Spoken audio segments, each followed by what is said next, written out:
me dofo pa me girisa ho ye aha Adom TV jumadi we ye nkranhyensa o sonfo apostle Dr. Nita Koteguna me djuma me jumadi ho chiame ene de so me aka wo se baba aye boyi se ye wankasa wa no montuo mu wapomodne mu onwuma mu empo wade sua mu ena wade mu nyina no akwaside bebam aha bebam na tore bebe atete nsam na eba enyina mu nsu ye fa nisuo ene adwendwen ene atete enyi ohawa no how ba is a brainstorm for new ideas. Problems come for you to create ideas to work out, not to stick into it. Me say, very often, don't focus on what you are going through. Think about where you want to go to. Ema wani nkoda ni awo fam no mu bebrebe. Na dwene bebia wo pese wo de wabrabo ko wie e wo hara awo mu no. Hwe, wabrabo aye buye no. Bibia ni wabeto a se bi eni anu aduru. Na esanse wo tete wo han nti na ase anu aduru ni ho. Wa dwene ekura wo no ensem bebrebe mu. Hwe, emra ya akoda no se be osua se awia wo nante nyobi na kire wo. Nti ade bia ni wa ebeto a wonya anu aduru. The masem no to a abasa obenya akwanya na wonya anu aduro enya suahunu afiri mu. Every problem creates a chance to create new ideas to work out of it.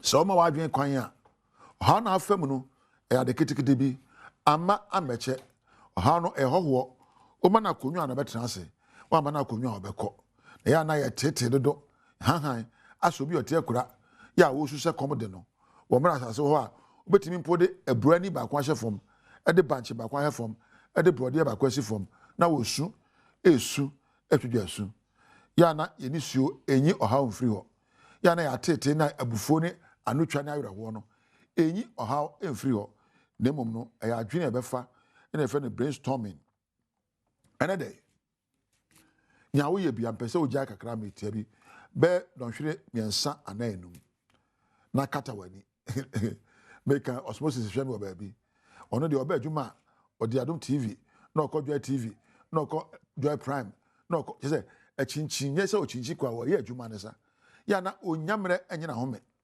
ebia ne Richmond ebia ne Makweba ebi na Adel na mpo eja wa be kampedu won enye o ma home ende mesramo pemre kakra bi na kata wani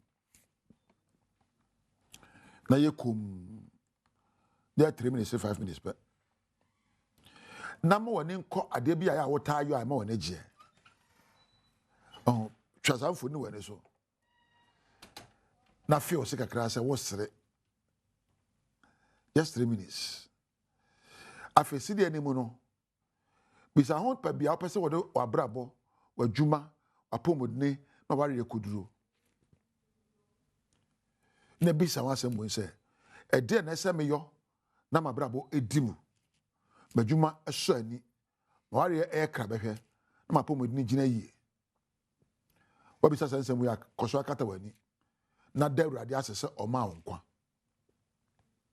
afi bi wani a won se ya na ye han abrabom enyamre ema ye ho bebre si edi akoni aba me pesika me peshu me peshet me phone me pe yese edi akoni aba ko se ko dampam kra ntimi nda abri bia de chimu bia ne se wo pem mre kakra bi ema ho ye fa ni me time memre ni na kata woni mritia bi betimi kra de wo phone ato wo fa ni sen alarm ota yo sa na ya 3 minutes ko ka wotim edu ho na atwa ota yo 5 minutes ko ka wotim na 5 minutes na 3 minutes kata woni na gia home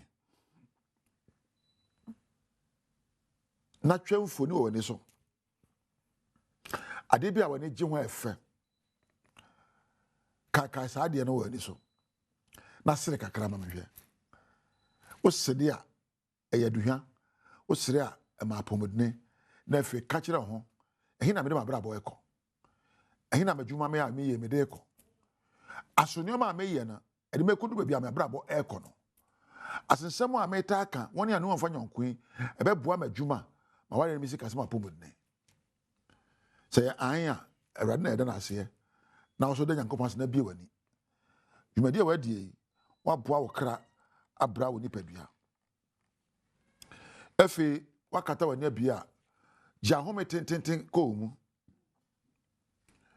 na home epie kakra na ka kire ho se asimi yie awie be peyo madi ohaw ne atete so bebia ni wa betime asimi kwan e wa brabo akwantuom madi yie o kasa kire ho a me kra wa ya na makọ na me de na asa koma Adom TV production team fo nyara eye Mark Weber Richmond kwadwo what say Adele so wo ho Priscilla so bo baabi ena Weber Campedo so wo ho Richard Camera ena Isaac ena Frank ena mpo miame nua ba ma osmosis ba kopẹ osmo maame ana person me chia wo bia wo bia MC afọ floor management ene obi a obo adwumadi ba onyina onyame nhira mo wo onyamre de ehwe me de onyame ma wa ahomgye kese a obedi dwuma na wie peyo oni onyame entina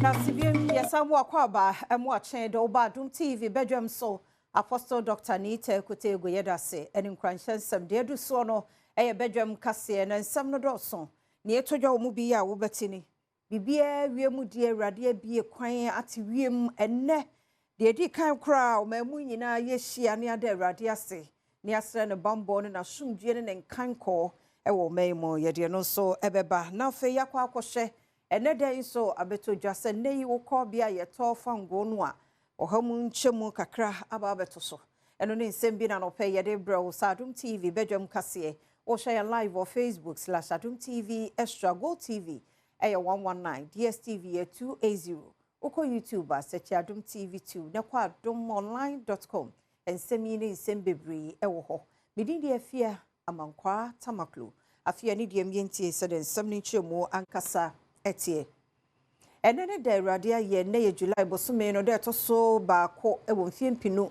ene aduonunum ne mu yama mpani otie adwa so John Dramani Mahama betna so a no de tu dwa se 1 July bia no ye betu ye hu asi wo so mban ya bompa ya de awrade ase ne asere ne mutie ewo mayi mu sasa na ne aba bedru nti ne wo State House no niema ne nhihye ahodo mpanifo ya Adom TV kase etoso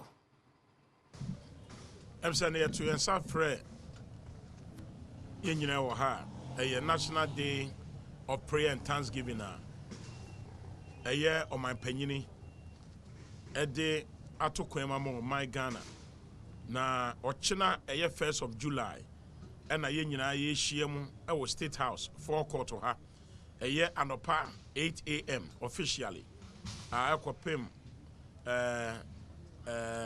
nondu anopa no that is a free nonwotwe ekopim nondu anopa no ena Christopher nyina be hyia mu ewo ha na efiri ha ebekọ National Mosque ewo Kanda akwa akotoa so aye yenuam yemusami for de enso wo nso from 12 ekosi ewia 2 na de ebese yakase obi biara owo Ghana no yete ensafre am say nyɛ nim sɛ ɔkyena nyɛ holiday na holiday no ene ye de akwa akɔhye Friday ewo amanyosɛm a yasesa no ɛwɔ parliament nti de aka nya ne sɛ ɔkyena de wɔse yɛ nyina ayɛ de wɔsɛ yɛtimi yɛtu ensafrɛ obi yɛ ɔse yɛtu ensafrɛ no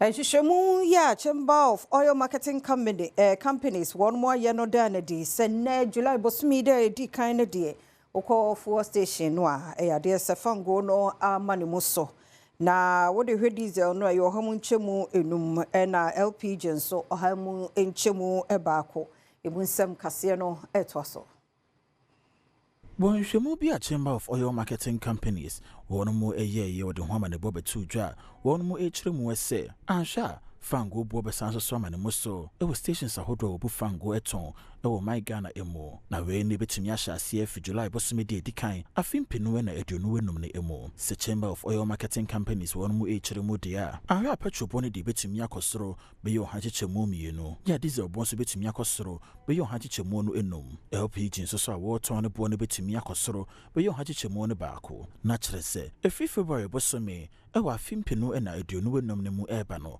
we ne de edikan a fango bo akosoro abra CEO ema chamber no no Dr. Rivers no pon chere nsem yi mu conference bi ode share so nkramantam ne mu ase no ode to dwa se fa ho ne mpanyimfo ma ne board betu dwa na omu kyerem se omo pese omo de energy sector levy eba se de be ya don so etu betumi atwa ewo my Ghana emu no na won madinka yo mo nhwe mo ne dadaada ye no no mo hunu se ebe fi July bosome de dika afimpenu ena de no nom ne mu elkro no fango bo ebe ma ne mo so.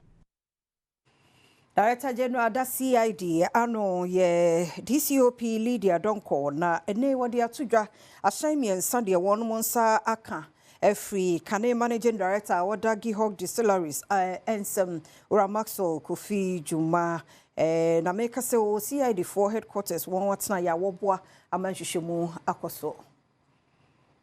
So Kofi Juma, yes, that's accurate. Mr. Maxwell Kofi Juma was arrested based on a complaint that was, or a petition that was submitted to us by the Gihok Distilleries Company Limited. We received a petition to the effect that some vehicles which were the property of that company had been stolen by the said Maxwell Kofi Juma. Warrants for arrest was properly secured, and that was the basis for which he was arrested, and he's in our custody at the CID headquarters and is assisting with investigation. I must mention that as at this afternoon, we have retrieved 3 vehicles. So the said vehicles that were stolen by him have been retrieved. So he's really assisting us with the investigation, and then we will take it up from there. Yes. There was CID from penning for Juma one more yemudia make us say Ghana this year bed your soon ensia. Ya won kodi nipa bonfo QNet for ensemono one more agewon nipa so Ghana for eka ho na yachire one more yachire bi wo Nigeria na eno achi Abdul Mumun Adams ene China for do ensian so yachire won onso tu famagudi a eni ho kwan so wo mutuo wo achim amenase ewo poye mantemu no so CID sansemi etudwa. The next issue is the Interpol business regarding the trafficked QNet victims. The Ghana Police Service, once again, working with our counterparts in Nigeria, have worked on cases involving victims of a QNet scheme. A total of 76 victims have been rescued and 7 suspects arrested, all Ghanaians, in different states in Nigeria between 19th May 2025 and 27 June 2025. 30 victims were rescued in Agbara, Ogun State, in Nigeria on 19th May 2025, and 15 victims were rescued and 1 suspect was arrested in Uyo, in Akwa State, on 22nd June 2025. The suspects are in the custody of the Nigerian authorities assisting investigation and subsequent prosecution. The last one is related to the sustained fight that the Inspector General of Police has been championing against illegal mining and activities of Galamsey. So we have arrested 1 Ghanaian and 16 Chinese nationals engaged in illegal mining at Achim Amenase in the new Ebrim district of the Eastern region. Yanto so na yeguswa wo bambofo adwuma won mo ye na we no ya santimantam mu nipa bonfo bi a waka won ho abomu a won de kro no boy to da won kon ho e na wode eto amanfo so re e wa santimantam mu no e na ime ka say won mo nsa atumi aka won etututo a na ekoso akronfo ene bambofo ntamu no won nipa no ba ko ato no nanom ensiedo ama yache dodo no a emunsam eni Wakasa on Centrofo Shemu no ase no ena Kumasi Mantemu Police Commander DCOP Emmanuel Kuju eda ne die se ebra operation no ekoso no etututo ekoso ewa akromfo yi ene police fo ntem ema etuo no eka akromfo no baako na bra wonom ede nukodu komfo no che aban ayaresabia no doctor fo echiremu se wahwere no nkwa yahaya no hu eka akromfo yi hu no no de abra operation no ekoso no wodwane ye nanso a police fo guso a wonom ehwehwe no sa akromfo ku osusu se wonom ebu rankrofo fie wobra wokita pump action guns ene pistols na wokofi honom a wode tuo no ehyemanfo wo fi honom nyina so eje won ho niam bi te se laptops sika mobile phones ene electronics wonom a wachire wonom no kwadwoche bafo eka ho bi na wodi tumu se kronobo ba ko a wokoye no oto abaya bi mona ba police fo etoto kwadwoche bafo ano no Waji to mu se kui wɔnom abɔkorɔ no bebre ɛwɔ Kumase ɛne ne mpɔtamu. Kwadwo kyei baafo Bernardo Wusu ansa ya manfo frɛ no Hot Boy, Joseph Opon ya wɔtai frɛ no Joe ɛne afoforo bi ɛka wɔn ho ɛka nipa nkono a apolisifoɔ akyere wɔnom a wɔsusu sɛ wɔnom ɛka saa korɔ no bɔfoɔ kuo ho. Polisifoɔ ɛkyere wɔnom no wɔgye nneɛma bi a wawiawia ɛte sɛ etuo, laptops bebre, mobile phones, TV sets, ahyɛn mmiɛnsa ɛno ɛne wɔde kɔkorɔ no bɔ no, pistols bebre, pump action guns, ammunition, any face masks. Yeah, no so and share at the kobo chronon. To say, Sani Penino, one aquacudi a police for Kukumua, Wayan Sheshaye, at the one aquacujina emra enim. Asante Regional Police Command, Abo, Manfunina Basso. So abwa wonum ama wetumi akyere sankrofui na wahyamanfo nyina bo se wonom bekoso ayeriban bomu e wasante mantem mo ne titiri ani Kumase ene mpotemu ahodo a atwa honom ehia.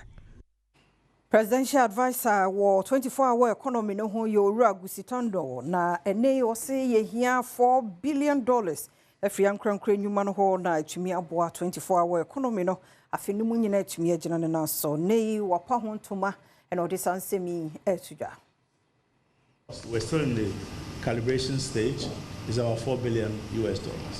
Of that, about 300 to 400 million will come from government to support the viability gap requirement to make sure that the bulk infrastructure is commercially sound and therefore will attract private sector investment. Head of Programs, any strategy, our 24-hour economy, Abdul Nasser Alidu, and so editor just say. Second question is a 24-hour economy then. So you have 24-hour economy now. You pesi a chran say you pese Ghana tumpon. Na etumpon edru baby a say ye near friendly development, GDP growth.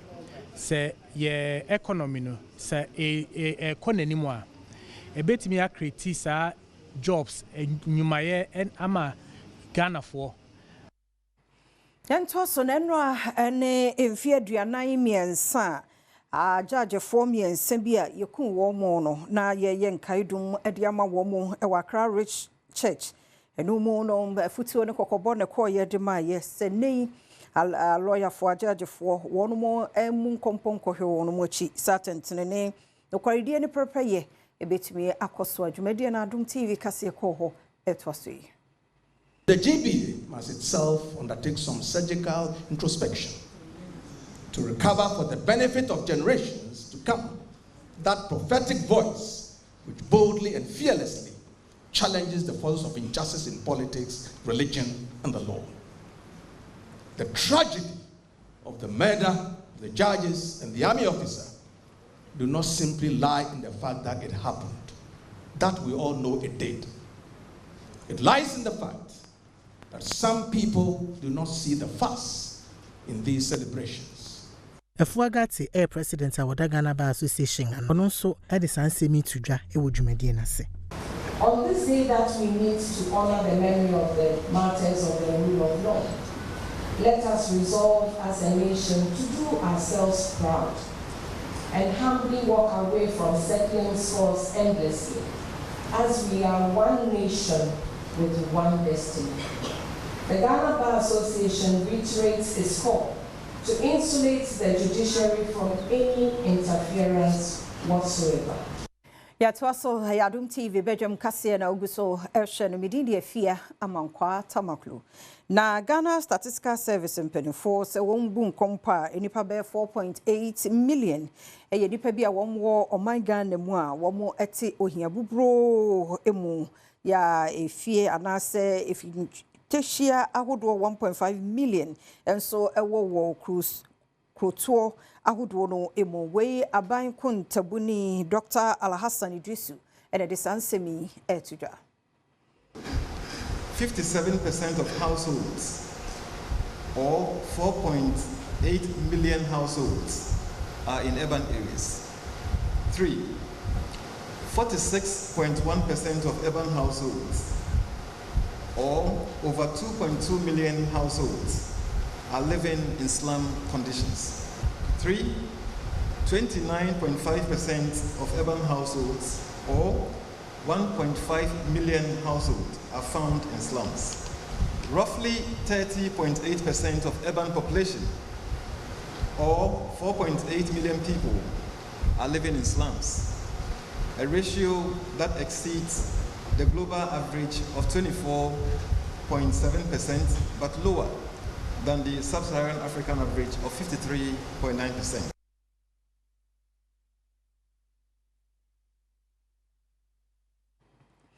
Asante hine otumfo say to abibio tosumi no ahia Kusan Traditional Council Kumase na asam no eyetia sasumdue ene odone nkabom bekoso boko ene ne mpotemu na we no eye hyehye ne bia otumfo omo aye bi wonmo ye no kokoam no ne ade ene ne so omguso eye sebe ya asumdue befa ne ntuma pa efra wo honti.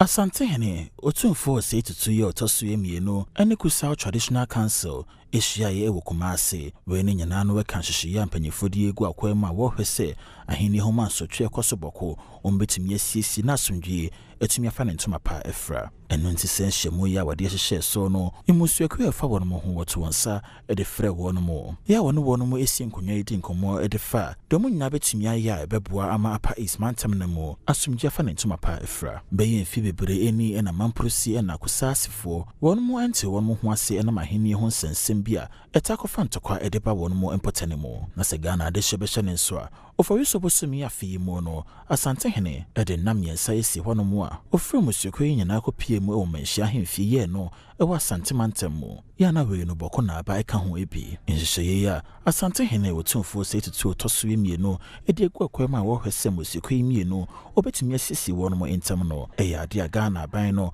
ede na chitaya ma wono mo sanso na civil society organizations dodobo na so wono nyina eta na chi we honenti abra Asante hene otumfo ede nsrahwe ekopie mu e wo Ghana mampanyini Jonjoman Mahama na soye so no oda otumfo se tutu tosumi no asepa eyi se de dikan no dagbon osiesie wono mo ntema bibibia ye kama sese no bokonso wo hwese musuko mienu obema asumdue ede hene yada se yenye no so na kase no yemfansi aseda no yodi a womre ene adaje a wode maye wadaroma se wunya mfrifie dia kan yehu ne mfa de obonkrata no ene Adom online stories no ento so se wo kompa utimi hwe wo YouTube Adom TV 2 bana se Facebook/Adom TV extra afia amankwata maklo yemkomra ne ba ebetwaso Adom TV ye wazoye yada se yemu akwa ba biemra Adom TV Badwam dwumadie yi eso ya chia mu akwa ba pa usori mpatwa didie mu wada Awurade ase ana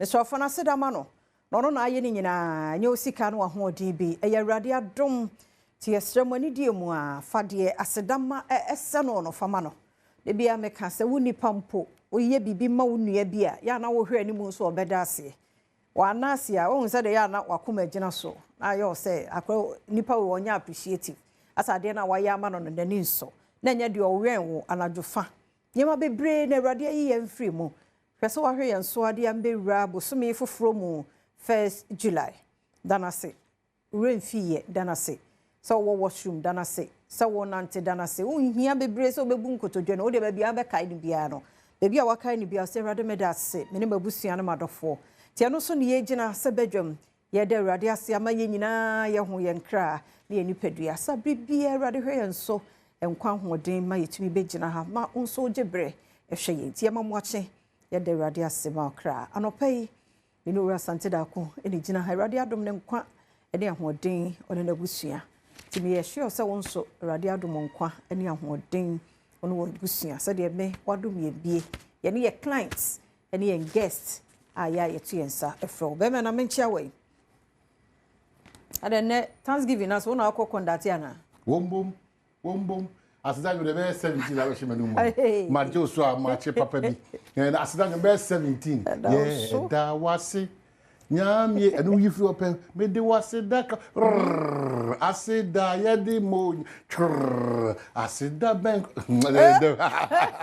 asida ben na mi fa ma eti edem kama July de di kan ni e di ayem paibo ni asida eda ema o my Ghana na fiada etimi akose pesepe o hye abusuafo ne adofo ne nneoma bi a onim se ebiri ne wa betimi ba wanya sa abre no na the rare weekend nim erade da wase wadom ne wa humobro Ghana 68 achianso emuye ebi nyaye de wona de bia da ye de ye ho beto so uyo nyame a waye kokromuti ye san ho paase ye kobopo a emfada domiyen odo nimdie nyansa ne akomapa ene opepa a ye be so mo Ghana e wo Yesu Kristo dim Jesus say amen ye adwuma no yes ye wi ni say na ye hwete ebunu so as a fridge ma adwane wo mana ye wi the spiritual as na tintini we say kosia o wa na enye easy also nkrani bi awie suku abafie engage them to do something engage yomo ufifi amana assignment bi man responsibility bi enjane sa wa obetima mana toa nimdie short classes bi wo sa ahode na wa mana toa so ma space no fill that space because one fill that space na sa bria no so enya bria ti fill that space no obetima ma teacher ni bi a church na they hoping that SHS obetoa so obetima so onkusua ICTB onkusua trebo bi fill that space nyasa fie ho ankasa no manajuma obeba na wahehye bedrooms na place atoto mpanyina ohoro nchansi ma ye mu asi ho obekona mo na se ahye but it's a beginning eye emane ntra ho ni di nda sa akeke intimesrewa no so very very important ye fie de ne ye benwumam renewal of wahofama odi ye adwuma no very important ama Ghana ama ankrankra adwuma ama wan kasa wadwuma renew that vim no also oboto ye nti ya twem mienu se ye sa akoidie sama powerful bi samra o mu se madwuma no me ni yi obi adwuma me ni yi Ghana adwuma me ni yi nti ya building nyina si o ye na fe foundations ni be strong we dia na anopay me ma wakwanya tru afia man ka odi numbers ni be go say onso be frɛ yen e na anopay de wo be ka kire empire bo bremu e ma Ghana yi ana fe nsem bi ada wakoma so agidi se ba bedwem ama yetimi ho a enyina dia no tuma e be boa abasobode bi so a e bi obi te potem bim obi te kokoa bim obi te mfikyire bim ode boa brighten the corner a o shena you need to do that now e jefia numbers are dey my na 0302 211 701 702 703 704 0302 211 701 702 703 704 so free na found you know ebra na online.com obatan batan so be wo kune be ni omanadu ewudu obatan no one ba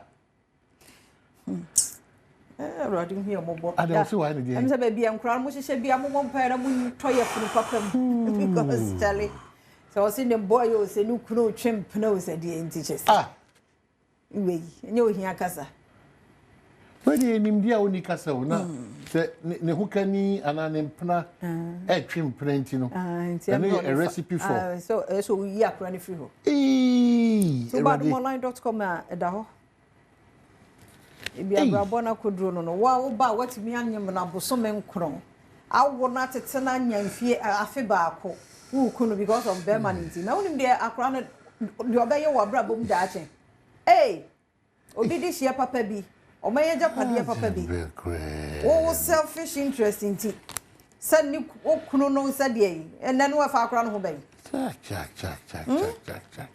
tina unso awade a umkan say untopreti what you say pretty 24 years you know who found say adwuma na ran akra no e ma dodo nso aka kire mo o ma dodo na mo so ma dwene say Paul ne Thomas ne o ma hene ne eye eyimu na be gibra hwem na mo tena fie ndi da bi ne obi ntena fie o ko tena fie sese ene onyame ayi wadom kura okura ka jo se tena fie no se wo no ye badwin ba so o ti fie nyina no na o manage system because bibia betimasi sa ya ho to so no say ya wade nti eno ano ye ni hwe ye ne ye fie san kan fie na nka no sa mentality no srewo ne meme ko kitchen meme ye fita meme bo pampers ma bo boa bibia diaper ye chenyi na obi a responsibility na aye say ya obi aye bi ese obi aye bi sa de ni mo obi aye bi asumdwe ba timi sremu a no ma sesa timi nsesa mo so bi tini ye kasa so wadwintre bi a enne ye ko bompa na enwuma nim na nye papa ko bompa tra se radic fa kan uwie ya na ko di tra se atu obi so enkwa asante mampo kasi buatin wo ho be me na no pe ye chia mu akwaba mini afia ejoso on a Pamasanse. And a pedia, yeah, as that pie bonoa. Oh, Papa, young Casa phone or so, yes, sir. If you the American say a program and Ghana, my yen, I know, a programmer. What's your may any coffee, Papa? Yeah, fish, what can I say? Young Ben home. Ben, I don't pay him watching what, Papa. It's your so safe here on your mind no more yet. Yanko Dum, Okasa Boko, Okasa Ezini. As all granite, Okasa, Papa, and production to me now. But I say, which production to me now, which na anape the American say in five a year as that they quite my point yes say Yanfa a year Yanfa Bibia and Stone Chain me and then was so no and why insist if you are on your mind and move your bit me up of so much say muito fraco bom para empezar temos infante na sem you see kono dia aí passo via não pode ser via joda se depois se papa zakasa muito chichichi kakra original sankwan so aba be me na no pay ya chia mo kwa aba original sankwan sa if you be dia no pay na mia be me na pato ti en kan ya mo kwa aba Enjemo so mini afia se na bibia boko de o vim no wo fom Yami ada Roma, me vem ne form, e fe no ma sorry. Ah, o dia ye. Aba. Ya sorry e dware no kwa so aba, fe no sorry be me na. Yemi dia so me hwemo. Mo ya de pa, nyame hira mo. Ka kan se. Nti se na o ma panyi dia ba se ye fan som Ghana, bosumi bia no. Mamo me nya na manyosem. Mamo me nya na manyosem. Na yi na en fan pai bo. Mo hwento kwa chichi ba bia. Ghana for being to any Yamompa ni Yaman, your seminar, and I'm Mr. Mukasafa TV Society. So, Ubia Bonia, Mamu, and Chachin, fine saying, Mumianka. You're Ghana honey, say, electricity, no, maybe I containers up to net and TDSC, Mestramu, Mumu Hudiako, Elamasi. As he does say, but of about Queen was so dinner for me, so Bemen and of Pemitia Mwakaba. My name is Adam Masinji Mapamubo. When you're rafting, I can the blues camp director. I don't mind you. The best Ghana, Funi Nara.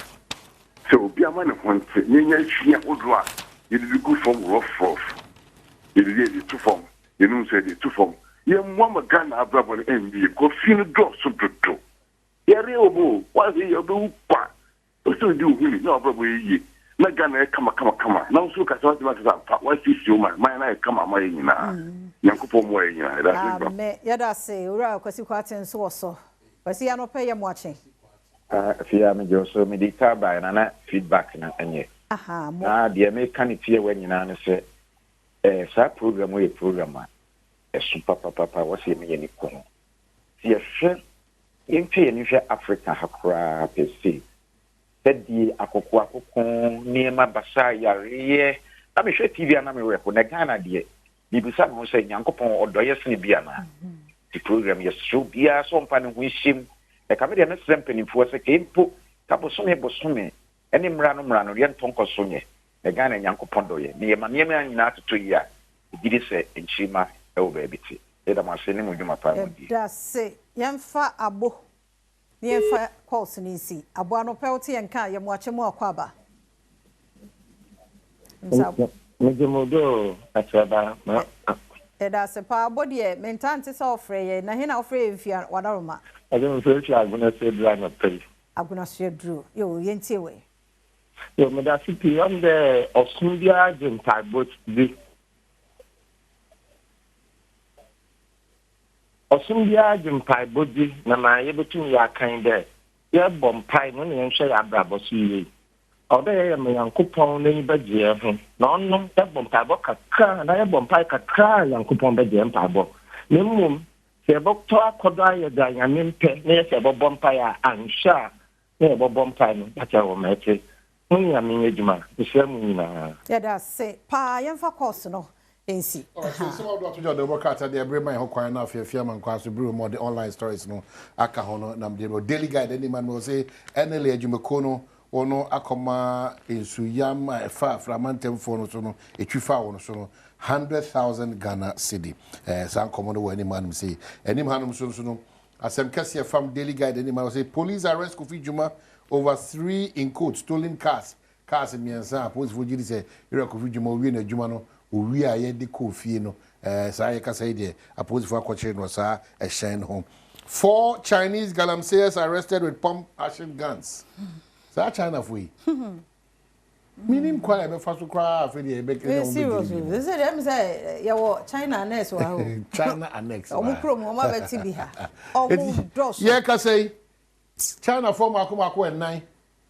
Ya chire wona, enye se ya chire omo sa keken so. Pump action gun papa bi. No aposi for di djuma de boy ho ban na omo de bo e form agudi omo tu omo ntu ni no. Na no da me tu e ma me hana bisi ufo say doctor. Esa bia ho de enye acting no. Udi agro be do. Ndi hwe next time so put to say na mo na. GBA penyu pa so aka say reconsider Justice Tokonu suspension. Mo me nyi no bi mo. Mo me nyi no bi. Ye ma me suspended Chief Justice no. Ye nyi no bi.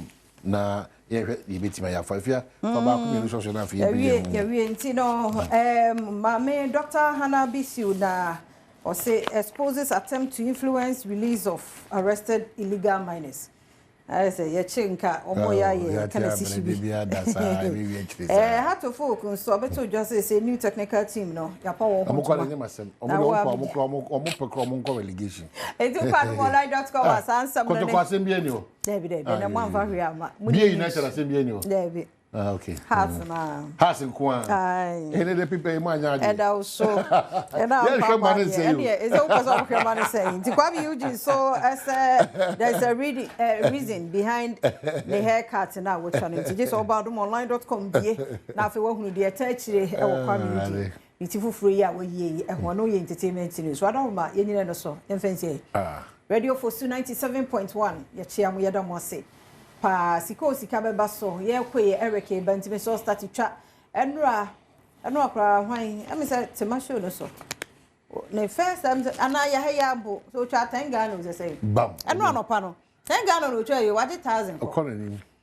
maka kire mama mo tricks ne say badwam de no nipa ne no so o madwem ba so enti me kasa sisi e twa wo de 50 cities ne twa 5 city 5 city by the time Eric beba na number no ya peke 1000 wadi asho watash ko for dio na ye ne ya block ye ntia ka ba na nkasa e twagum za ti twa na abedi star 281 hash option here 4 star 281 hash option here 4 twa na obedi ya kwa ba e kase everybody to so health tips ebeba wiki mu nyina ye kasa fa tipa ye ho tipa ye di obi experience bi o timi ye wo ya dwen ho a won ti ase se bu ho ya dwen ebu ana ye kom nti ebu anso na won nai but you will be ho no ma wada wadidi and so still now tini dwaw ebi ana ye yare bi sunsu aso ti na wotwe ma ne 5 minutes ye nche so ma fidie no entna ha na ye de assembly council ebebra ho se penso ye de beba na fe pensemu aba komodie ba ko mienu bi nso ebewuram eni free ha se wo pese wo somo jodia station na ene ha Adom TV ye kwaba. Right, fantastic morning. Busiamra share good evening. Some networks so sebe jowa kan sia no pay Mota Guinness. Yes ya konkon ya de ba. Franco Trading Enterprise phone papa fie ni ho. Design and Technology Institute kan ho anya sam keto akra. Ye beka Charismatic Anointing Ministry one sam so acho and ano panti tamu chuku kra. Me chow 1000 Ghana cedis and nra ho kan ya. E so no gugu ye. But bia wo a wo hwe me bia na no pay no. Tamu chuku me ma 1000 Ghana cedis amadia go botom. Nipa nsa hwe disika go botom. Oi. Chop small money into your pocket. 1000. Star 281 has selected Adom TV. Na kwambia so yema okakra emfa engu uboto motim say yes I didn't know. Okay, fakakra gum. Okay, fakakra gum yenko. Ma say me first 20 me hope na say Miami draw na yama 1000 now the egu uboto mo. Now yaka apani sa na Bernard Padi bo me producer Kejwa nankase ni Eric Asiedu body. Now the FIFA Club World Cup really take shape. Obo mo qualify ko, mo qualify ko and the shocker Enra was Fluminense watch Inter bo Inter come you know intend to be ante. I don't say yes. Results no. Henra. Hilal and Manchester City. Ultimu say ye match in them wedding say match and Anwin is say pop. Hilal and Man City. Now Hilal first game. One in Real Madrid. They bought draw. A man for say kick.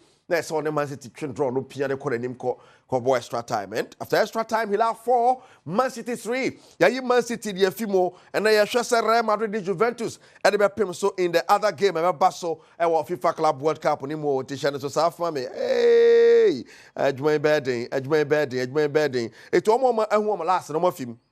Obia on the last, almost film tea. Yeah, I can, Real Madrid the phone or a queen. Akoye se nneɛma betimi akoye ɛde ama yɛn eti yɛn ho asɛm no yɛdi kan ka kyerɛ wɔn qualify ko say from Nancy qualify the konanim sanso na Ahila enso qualify ɛde konanim people Inzaghi ɔbɔ adwuma papa so fi Inter bre ɛne sɛ Inter ya no mo no miyenu no te na yɛhwɛ sɛ Real Madrid di Juve game no ebesi akɔsɛn *281 has select Adom TV ma yɛnkɔ yɛni mo nkɔhwɛ sɛne metimi akyɛw sika 1,000 Ghana cedis Diego Botom yɛnkɔ straight to the camp of the Black Queens and check now Mano Afcono Eshase Black Queens camp DNA Kosoho Yemungram.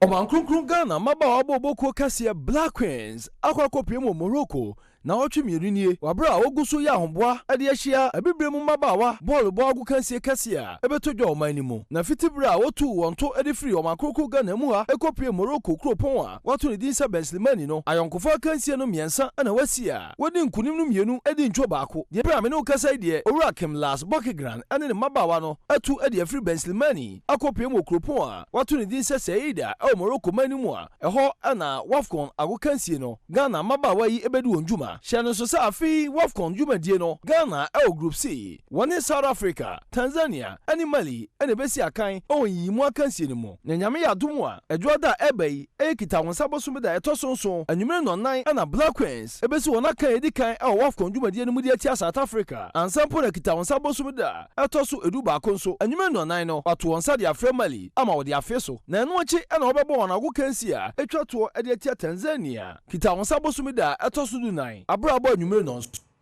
Right, and on area also Black Queens of Ghana, and so Akache on the 5th of July to the 26th of July in Morocco. The Black Queens of Ghana will be in action. Now, you copy more crowds of Foku for and so Akache. She look at the Canada no. Copy more and more a power new coach Masudi Dramani in a technical team when they are battle and home entoma. Yanko story them.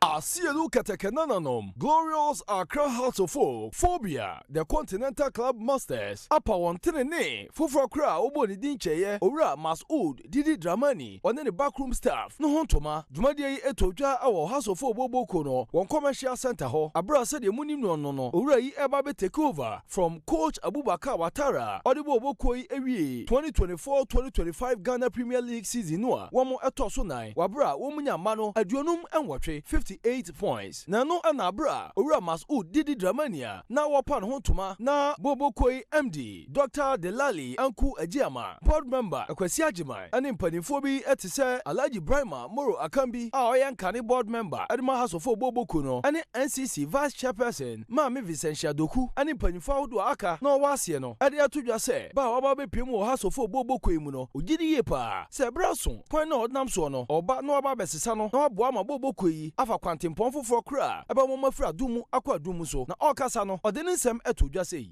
I try to understudy the vision of the board, which is the direction of the club, and trying to institute a clear direction with consistency and sustainability. And we try as much as possible to put in place a more progressive development approach. And so we acknowledge what had been instituted over these years. It is for us to keep the consistency and keep improving structures, more importantly, very comprehensive technical programs that will improve individuals and also the team. We'll build a culture of a winning inhabitants within the club, and that is part of the processes that is going to effect from a shorter term to a longer term objectives, and I believe that we have what it takes to be able to bring these functions into play. Weachi and Echibai, Managing Director, Adama for Bobokuno, Dr. Delali Anku Ejama, Ebisan say, Pa, Ora, Masu Didi Dramani Abaino, saying no as MD no, Ofano, no Yano say. Whereas the last season, we got to fourth. It's not House of Folk standard, Debbie, never. So the idea was, okay, how do we get from fourth to the next level, and win the league? Because Africa is the goal. We always go and play in Africa, right? And I think the board sat down, did it's a whole process that went through, and eventually, Didi came. Like, he's one of our own. I think the excitement is there for all the fans, for myself, for everyone to see. So, okay, finally there's someone we believe what he's done before, and he can do the same thing here. And see, for our point of view, dear, it is very, very simple. Next season, we will support him as best as we possibly can. We'll support him and do everything that we can to support him. Make sure say we win the league. Gamea Dumwa, House of Bobokwe, one train name for Fra, Nidin Eddie Masudi Dramani. About the first match since Obe take over from Coach Abubakar Watara against Krobia Kumasi Asante Kotoko, Emetema, Pesiada Ebe, Abra, one of the President Cup, Ebe Shisheso, Nasa match, Ampaya, Ebeja, Ebe Mega, Ebe Puyaka, Ebe full of fireworks. Right. How the folk catching on also the new technical team, the House of Folk, Masudi Dramani, Abdullahi Ghazali, first assistant, Fifi Parker Hansen, second assistant, Najao Issa, goalkeeper's coach, Henry Mate, team manager, Enoch Jordan Date, and so your physical coach, and Peter Boafo. Way, the new technical team for Accra Heart of Folk. Star 281 hash, select Adom TV, make your 1,000 Ghana cities at the Agubutum. 1,000 Ghana cities. Star 281 hash, Adom TV. Na odi bia gu so mancha 1,000 na yenko anim ni pansa hwe yenche na yenko anim the President's Cup say na odi kan te ho asem e wo House of Folk report ni mu no e ba so den empire na eja na e ho asem no Dr. Frank Mwakono ya Ashanti Regional Minister and Richard Oforia Ajeman Kumasi Mayor omodi omho ajimu anya asem keto akra edimudinti ya nze ina de yensa ko kanto kwa na ye de ambashi enumunyam na ko fon charge so we need the money Zadu President's Cup na minia Greater Accra Regional Minister nkrana na wo to say na Dr. Davena Moba am so ye ba ye kuma fi ma de afi ye de e be ba.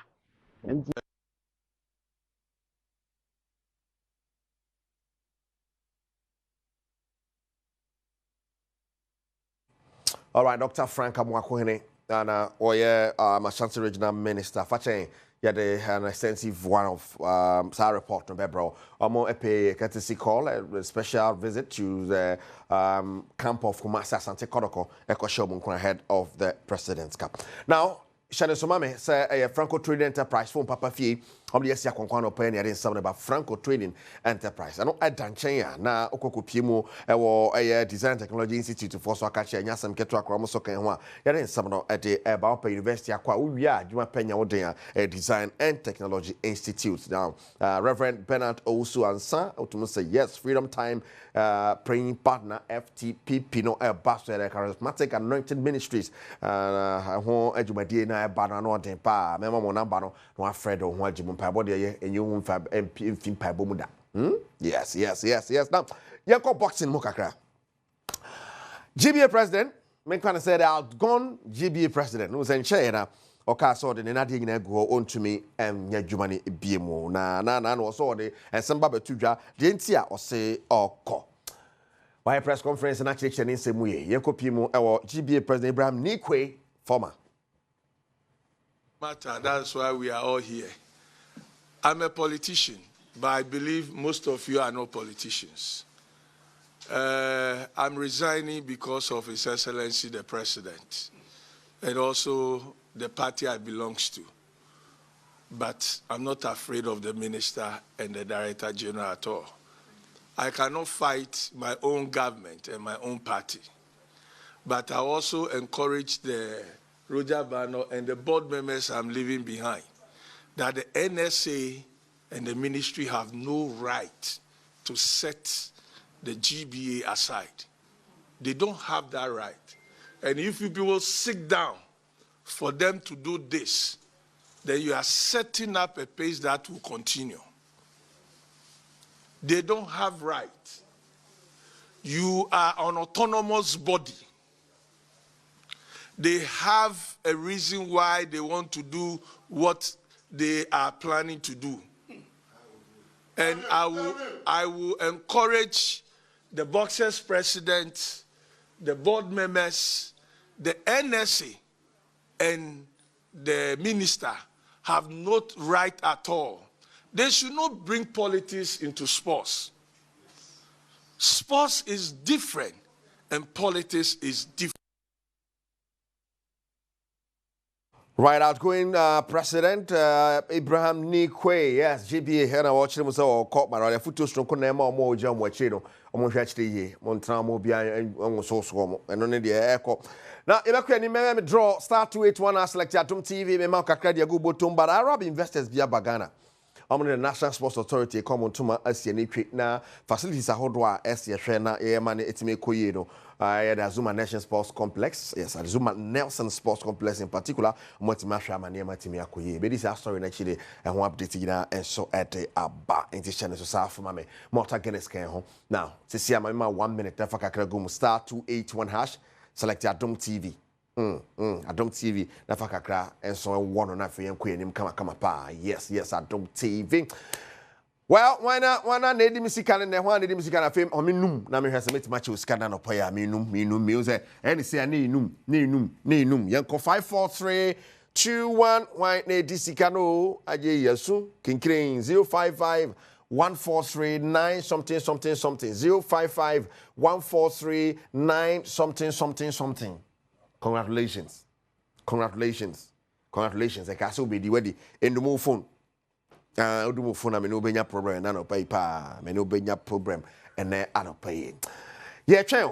Say also do hobejim. There's one more draw here by and so with 1,000 Ghana cedis at your go bottom. Tinyeja ho you use yourself to collect inside because if I hujim and I don't pay come pa and yeah easy cry and yeah chen you winner no shining so mami. Sir, yeah, Morta Guinness can hold your day eba charismatic anointing ministries. You might be so come day by the number if I'm with Jim 0244 115618 0244 115618. That's the freedom the Lord has done it.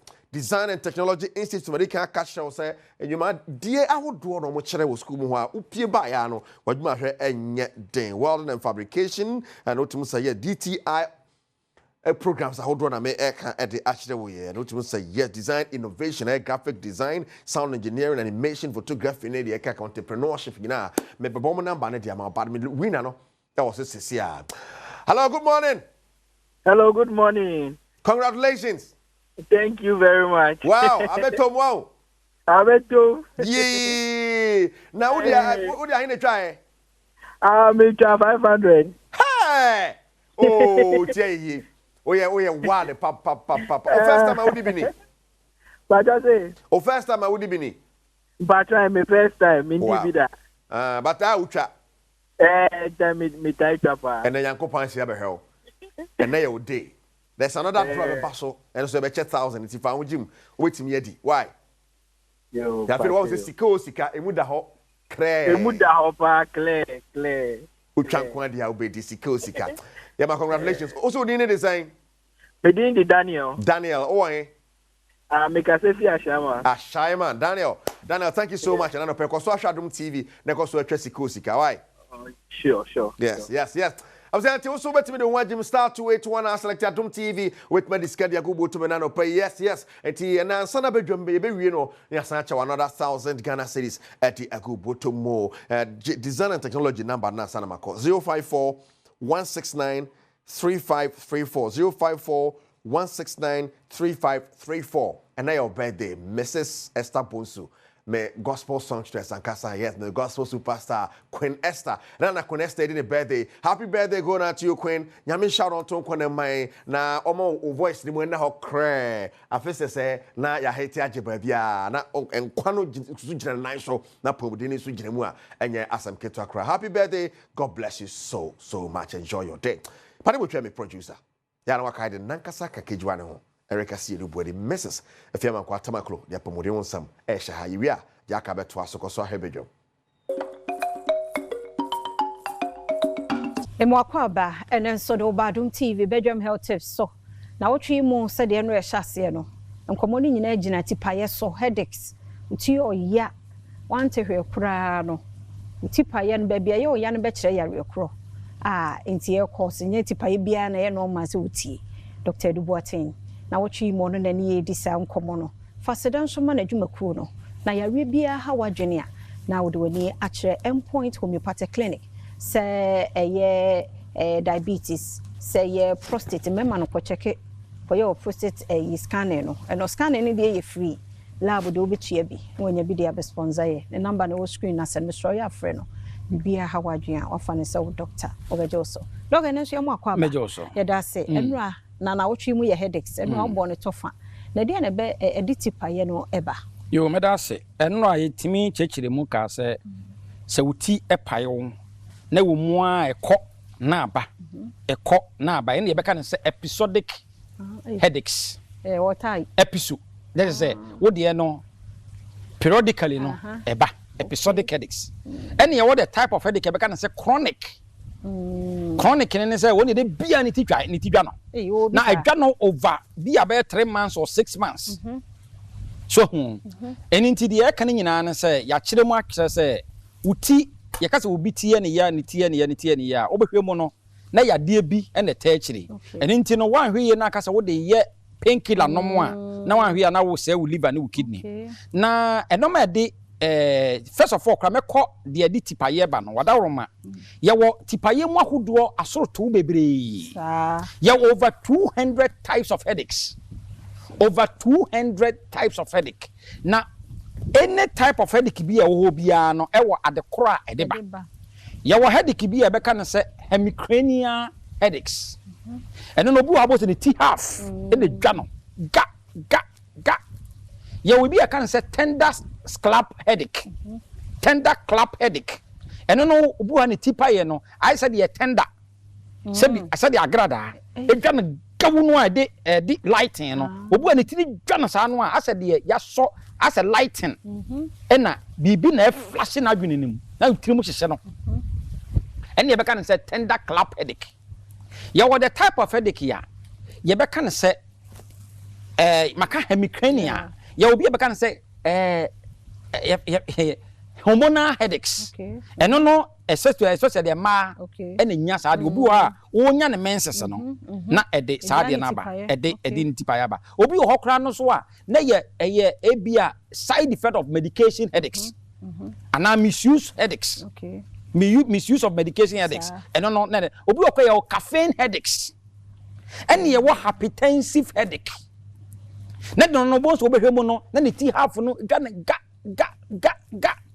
na just no be hypertension na dia ba your headache you be can say migraine headaches migraine boss ne ti no ase e trombo de ne ti no ohun sa ase ne ti no ahome ne ti no home sa eno sa o kasa kura na agijim na no light kura ye so light kura no na wo hwe light no kura na wuti no so wo te se obi bonyom ana obi kasa na wo soro a na wuti no bow ga eno so ye type of headache wo ye wo different types of headache na different types of headaches no ebia so e wo ade ye wo sinus headache ye wo allergy headaches na obi wo a obi wo kwa na wo te se ebia bibi mfuturo bi ana nwusie bi ekora ye yi a obo se na ne ti eye dai epae no so enti ye wo headache no bia ne headache ya ana se bo se headache na wo ho no obi wo ha ne de no ne moma so na gina obi wo agya nani obi wo agya ne moma so obi ani gya ne ti half obi wo agya ne ti ko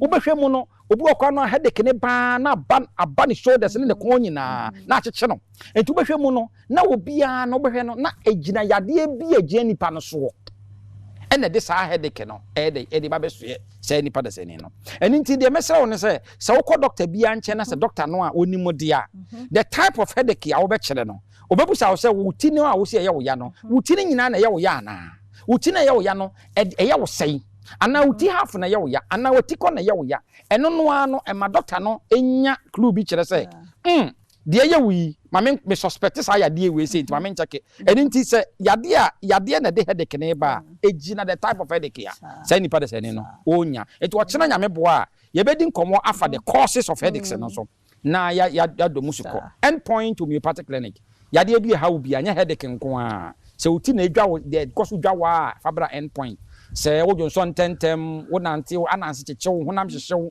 wo ye bema wo no obehia de boss wa na ho asane wo bema no hu se afemu ye mre wo no obehia within a short time na waje mu a ni nyina endpoint homeopathic clinic bomode ne fabra ye gusu ye free prostate scanning ena ma awode emu scanning so ye ni free awo ye branches ni nyina number obetimi afre ye ne 0244 86 70 68 0244 86 70 68.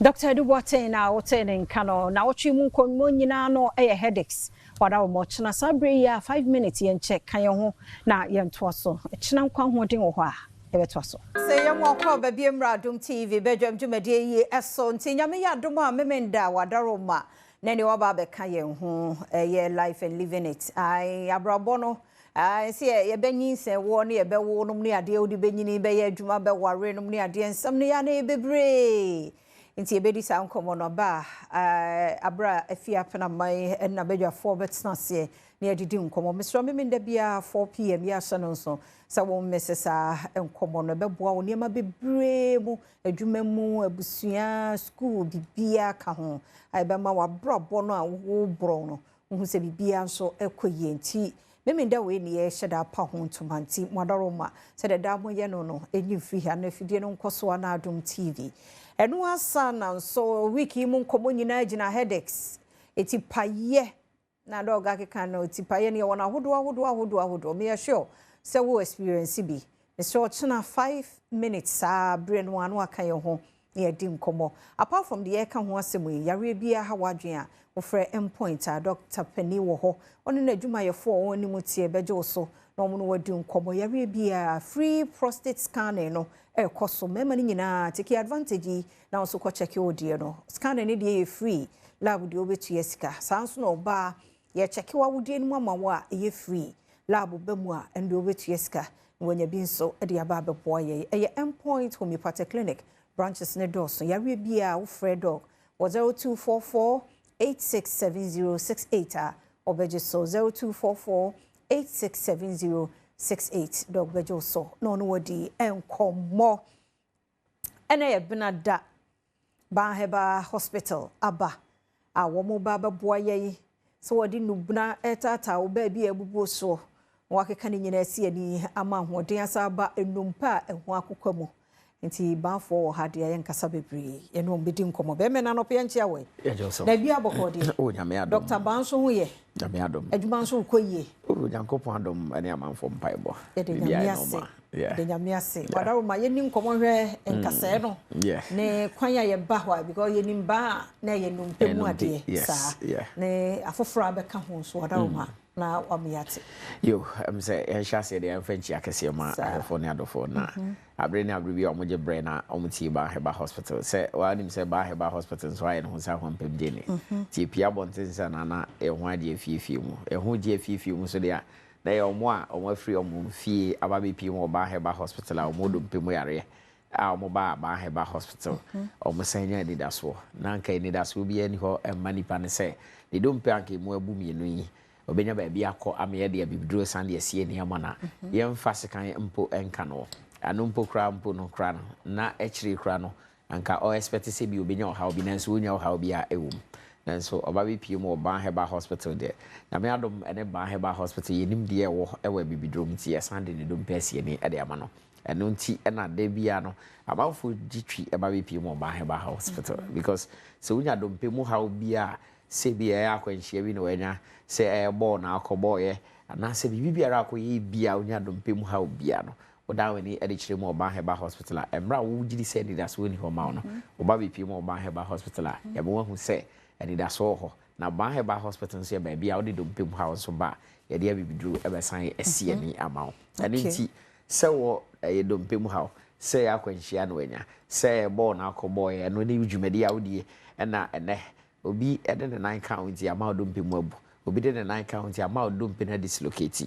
anampo se wankasa wote hwe no ama o wabasa de no ene so dislocate yes ehwen free ho na hye no se eba ne se ehwen free ho na wa nya ne a wo hunim de ansa fix na back ama wa de bia no bo se sa ba bi kro o ha aba ho ene nti obeya na akọ na aba because eye se amna bi o na o se point no kokoshim enti se went me amna nkwa nkoshim na se sensen ano a abre na abre bia no se bibi kakra bi na sa akọ ayi na free ho na o se ama to kura ba be da wo na ekuru na wo ho no so nya de betimi ayre free ho ene nti na da ni da nyina no Oba Heba Hospital catch say se unya dompem ha obi a ha ho nko ba bia bra bi pi mo Oba Heba Hospital and am so mo amayi bi pen and also ko eden okọ ema na ye ma enye baby a baby a okọ anipa no kra oni hunim de Oba Heba Hospital de eba no dompem a ye hunim de yi pa obi won so ana wa abofra na akola ni nyi no bo se ne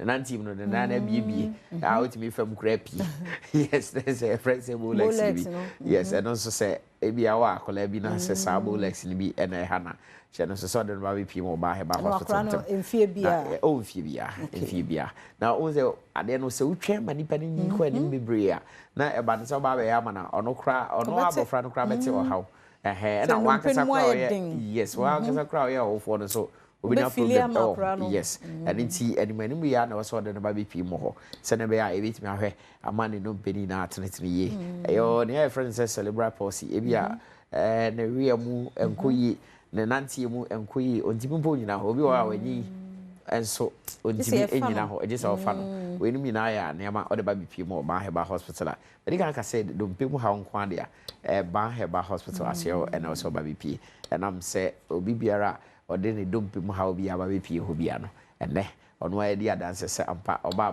Heba Hospital no wako ba bi bebre nanso ba de ade oba be pie mu no dompe mu ha mo ya admission na admission was a full basket hospital so your facilities are hospital bia e ho bia na obi ho na na different wo mu ne say ye ho no ye de be dru ene aha se wo ko ba bi foforo ne de dru bi akwa count de bi ye ho no de bibidru ene de say ade ene nti yade bia de ba bi pi mo Oba Heba Hospital bia no ya bibidru ya na de say ade ye nkura ne mpanifo ni nyina yes nkura ne mpanifo nyina o de ba bi pi mo a de bibidru ene so mo yade o say ade ba ko so san hadre ene wachi bramo ya no see so how ba ho pe na ze de pedua ni na yes and it is sebia o te se oya obi e wo wachibrem ho anampo se ya kire se o wachibrem no mpe no akekense ni anase mu abia enye operation enye ade a e kwa ko pa wachi e de se dade bia kwa hye wa ma bra we pi mo Oba Heba Hospital ne fa bibidru en samasa how na aba ho no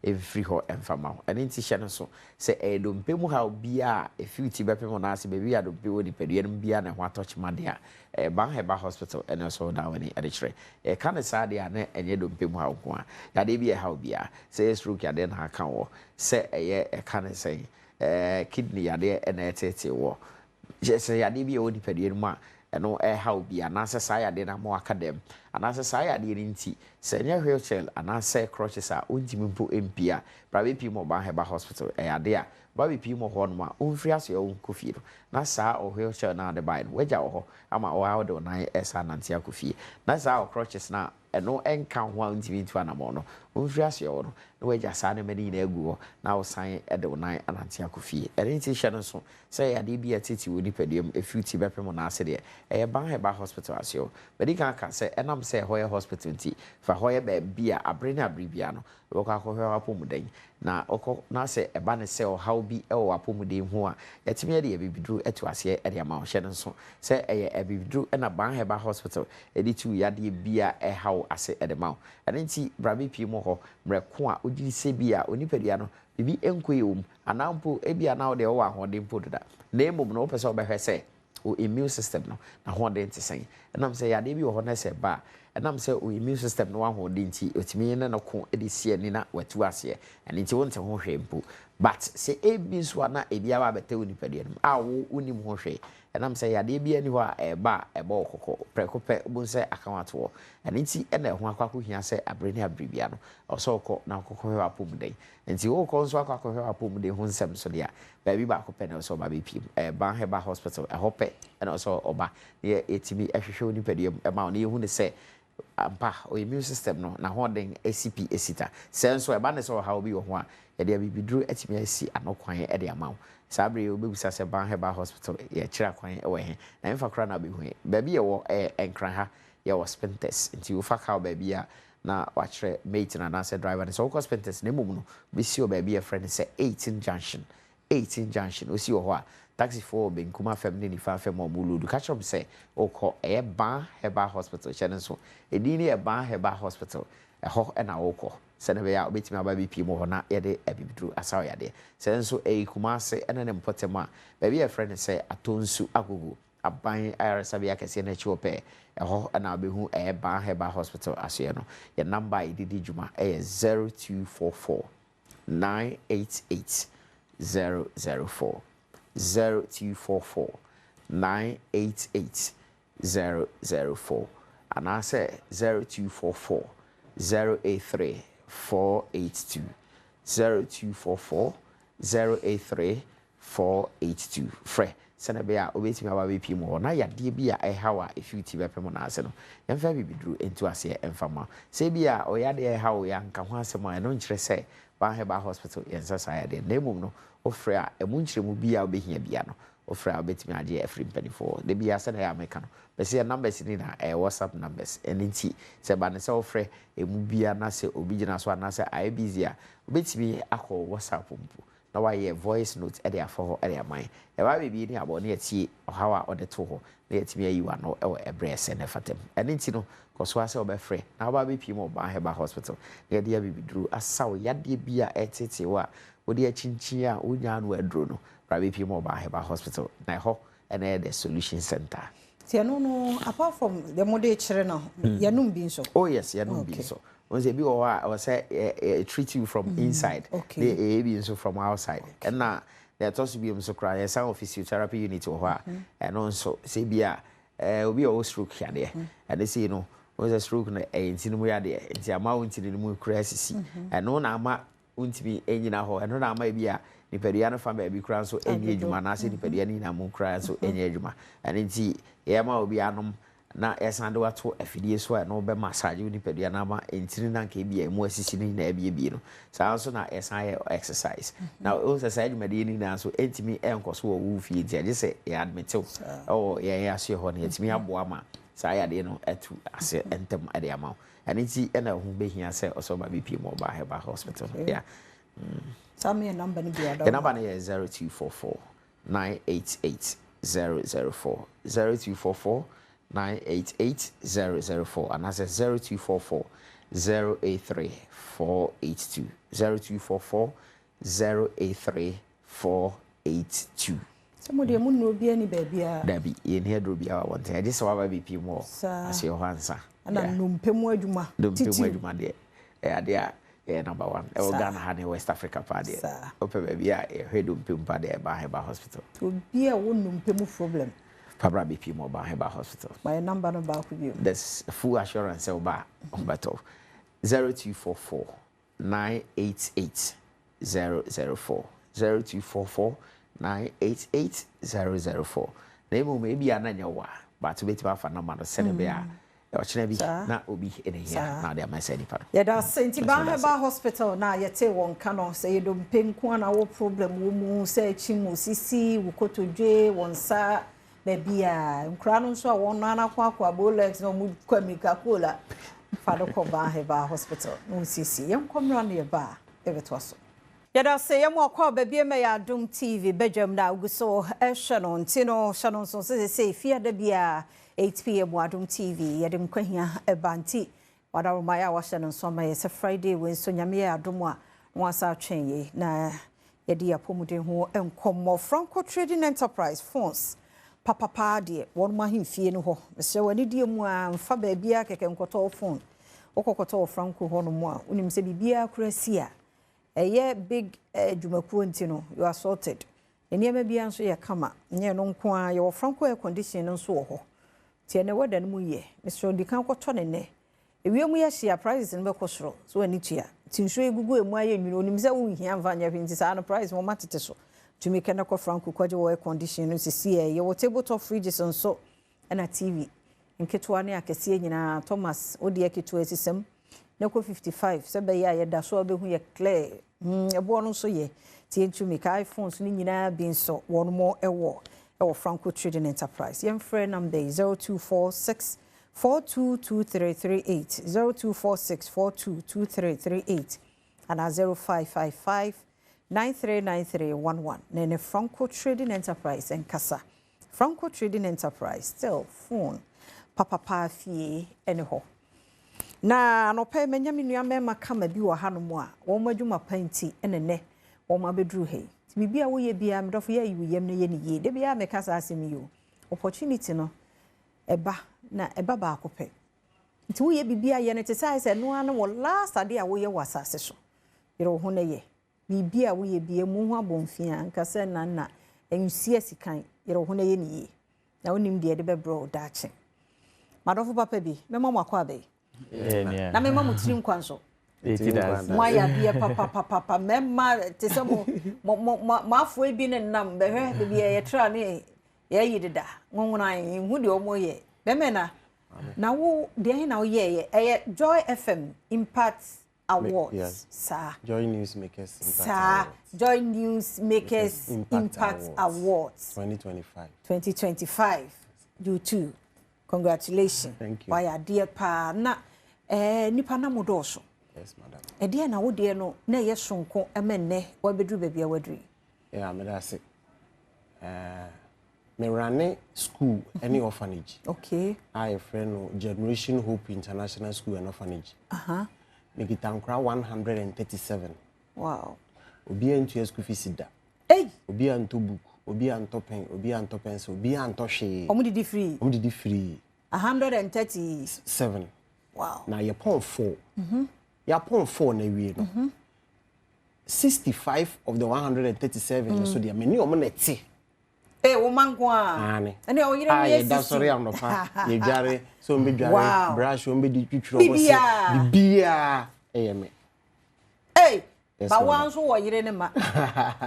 Ane. Wow. Tu ka mu nyira bo ma o. Nteze bibiri. Wow. Ansa na to omo mfi na bro. Mimi suku no so na omo kokko nchen a say JSS 4 no be mo buku nchen na no be to no so no nchen ansa na to merewafo so a no so be hwe be wa bi am 5 kilos ba ko na bi wa ni sisi no akope aduro bi akwa na no so nko nti na wo shehin me wo susu anso water no off bi Dr. Gideon Boako. And I am MP. And Honorable Pius Okuku MC. Na dey na motivate sa school ya wati. Me be hu say enkra bebre wo ho a na school hours obon na mfie. Enti me yensentro ni San City Radio before me be ye we full time no. Enti do da so wo. This year de mintimi nye. Untimi mo ma do so no. Because enti there were 4 categories of nkrai wo ho. Tama na me radio no kuku nkrai ni bi ase a below 5 years akra ni ntimi nko school because kwantintin no ontimi nko na ne ma me so ka so de na ekọ school na ansa na baba besia kwafo ma there is a 12 abonti dey say ade just otena fia onyini be CCS ekọ na no waso onu empanyimfo no sade omko and anya akra ne mfom so say ne ma me nko tena say akura na se enti me was ankra na me wo ma me ne papa no so sabio o maka ba bi na me wo mo so a ma me no ma so adwene no so ayekaka na unfortunately 15 years akra wawo 16 wawo ne ba du 3 years akra ne tifie ma me na mu no 16 years ni hiamwa akra ne hiamwa but ma me ne de nheda mfa ne ho sa ba akra ne de o ye innocent because onim kwan ye fa so a obaye nti somebody has to intercede for Sakura. Na kra even 15 years no kra mpon so sa system ne ye kra ye bia nka boba se nti no sa dia o de maame ne de o de on pe ba bia o be na fe na akra no enye nti nyame ani me we started 2017 with Nkra 11 and I say when 137 be me na me mo akwa be oye nshira na ade na ma nso da asonkun ewuni wa me da se na medical achia yahwefo ne yetifo sabre na me de ncha kese ama nana no afi kwa ma mu nyina okay ene me ame mpi ona bobran champion adaroma ena ene metimiti hey eye na fe me regional education director Madam Ivy Asanto Ogusu ono so ne mwa na futu na me de ti hey na ma ba down to me district education director me anchiana me ya do so me wa ye na wia e so wa appreciate you me no correct Joyce Obanso me share na no pay we dey chire dia wan obi be frost wa money din enti emre dia na wo dia ma wo so da so nku nipa dodo nyina mu yo me aba me share school education as 2012 na me share dia ohwehwe Presby Primary no so okwo ho idine de me manenske wona ne ma pa bi okrumo hwehwe no nkyere se me dey scare me but because I'm who say ne papa hwehwe ai ko hwehwe ai hoda be share say HWEE okay hwehwe ko hwehwe na afepepepe na yeri posti me ko ataniata okay and dem ate taniata di e was simple akwanso na me kodu na ye achechefo mi no ye de to e kodu ho no yanko to chichani bia ho nso na school no ho school dan dey si ho akora bia anim hey akonwa ni ho teacherfo bia ni ba bia achechefo da na ye bisa se school fo no wen yesi omuni ho na se school no adam pan ache wow nti edan na pavilion yensa ena na esi ho eno so hye room baby so nti na e wo se boy homodin bia na ehwehwe ada teacher no o bema ono so ye bema kame ho na mo nware da bi sabre na ye nware na sabre no okumo kania nso ni ho na ata ho na kania ni ho sabre 2013 okay na kania ni ho na ayasabe ben no be 10 kilometers away is onante yes na kromo nso ho no nso ye ne yenuanom na ntwie ene fulani fo tomo kosa wi na yeso yakọ na yeso yakosa na wo free hi ne do koto ho no mi ankasa me mfiku abitifi hey wona mo sisi dance obi antimi ne do koto atani ata wow ni naka nyame adwuma ne ho bia sa uko Pentecost na no kre no akana nti sabre no asame ka kire mu nse se enye me a hwan ene be se adwuma yi ena afi nso se me an hyase sabre ya breben ti me ni na ka me ho no hyase ko afie mu rewura nkra na se ko brifa nyum so atare kan rewura mu akọkye mu se se di akyekye ya ba nti ehye mu a mu mankra ne mra no aye je pachew ko sabre nso na fulani fo ne kromo fo ntimam fo no to kwa ginam chawfo bia soro se ode ne ba ebeba di ye bomodin nyankora dumiensa 13 na ye de share so ye creature na nursery sabre na me ye on train teacher enti no biso na se me na ma wie polytechnic sabre no na me ne ba kono so de ono ye SS enti ne de make na offer headmaster wana me che ne se ye hwem kora na wa pa no beko class 3 we ye teacher dia obeko class 1 enti ye chiche busa nti obi ho na adwene kura enyi so na ne tietie nti ye na kwato keji sabre na me ye on training nti ye ne sa na edin kura 13 ni hyase ti break on hu se classes na se konanim ti ye ni assemblyman oho then honorable usubana hene ekasa e na ye de ye atakwa medan ebiebie mu edibi eka ho e ma yetimi nya extra classroom be 4 classrooms kan de na e wo ho ne ho enumu na e wo se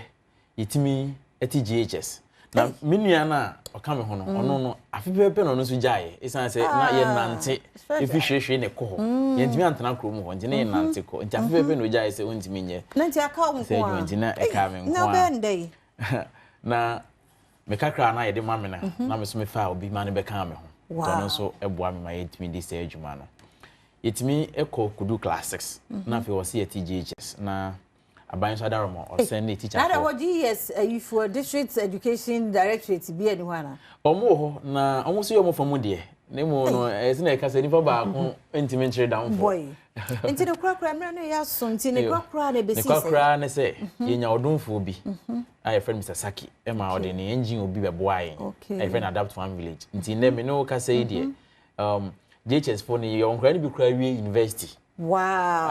Atani ata. Oh. Ena ye wo 14 teacher bedroom apartment I say ye ntwa kwan bi.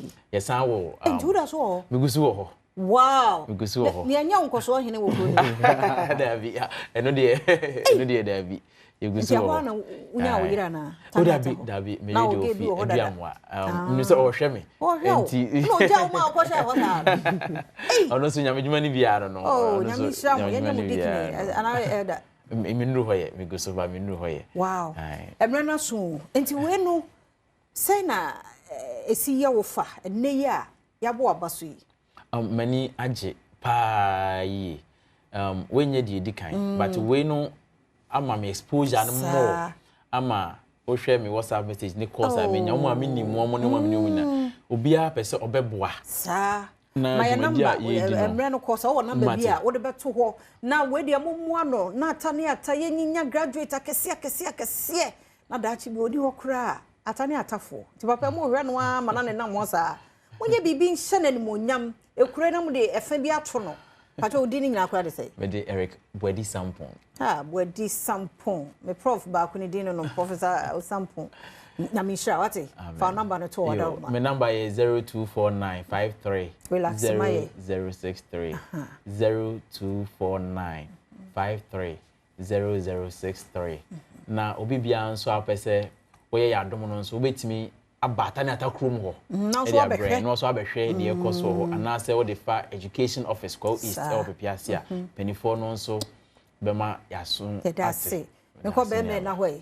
de ne ma 136 na mi hira ododo na mi hira wonso eye dey a wo hia moa because enkro no nko a wo ne wo mote wo ye muma ne ya he biensa he en wo sa wo extra nti fa number no to ho ne ehwe de esi wani so bi ne mfansi 0244 521111 0244 521111 na ade ba ko asisi a me de abeka ho ne se me nkora no mahu se e pon school 2 na between 2 and 6 na 4 hours they be say gu kwa enti ma try say me introduce after school programs enti say me won kora o musua ade pam won kora o musua se na esi so na de me ni nti anka me videos ni ade wa me won kora o mu si dan me won kora o mu ye sa no me wa kora 5 years a obutere because mahu se ni mintimi tena sese de bia na waka kwesere bia na obesere se nkrofo nya yi ese nyame adom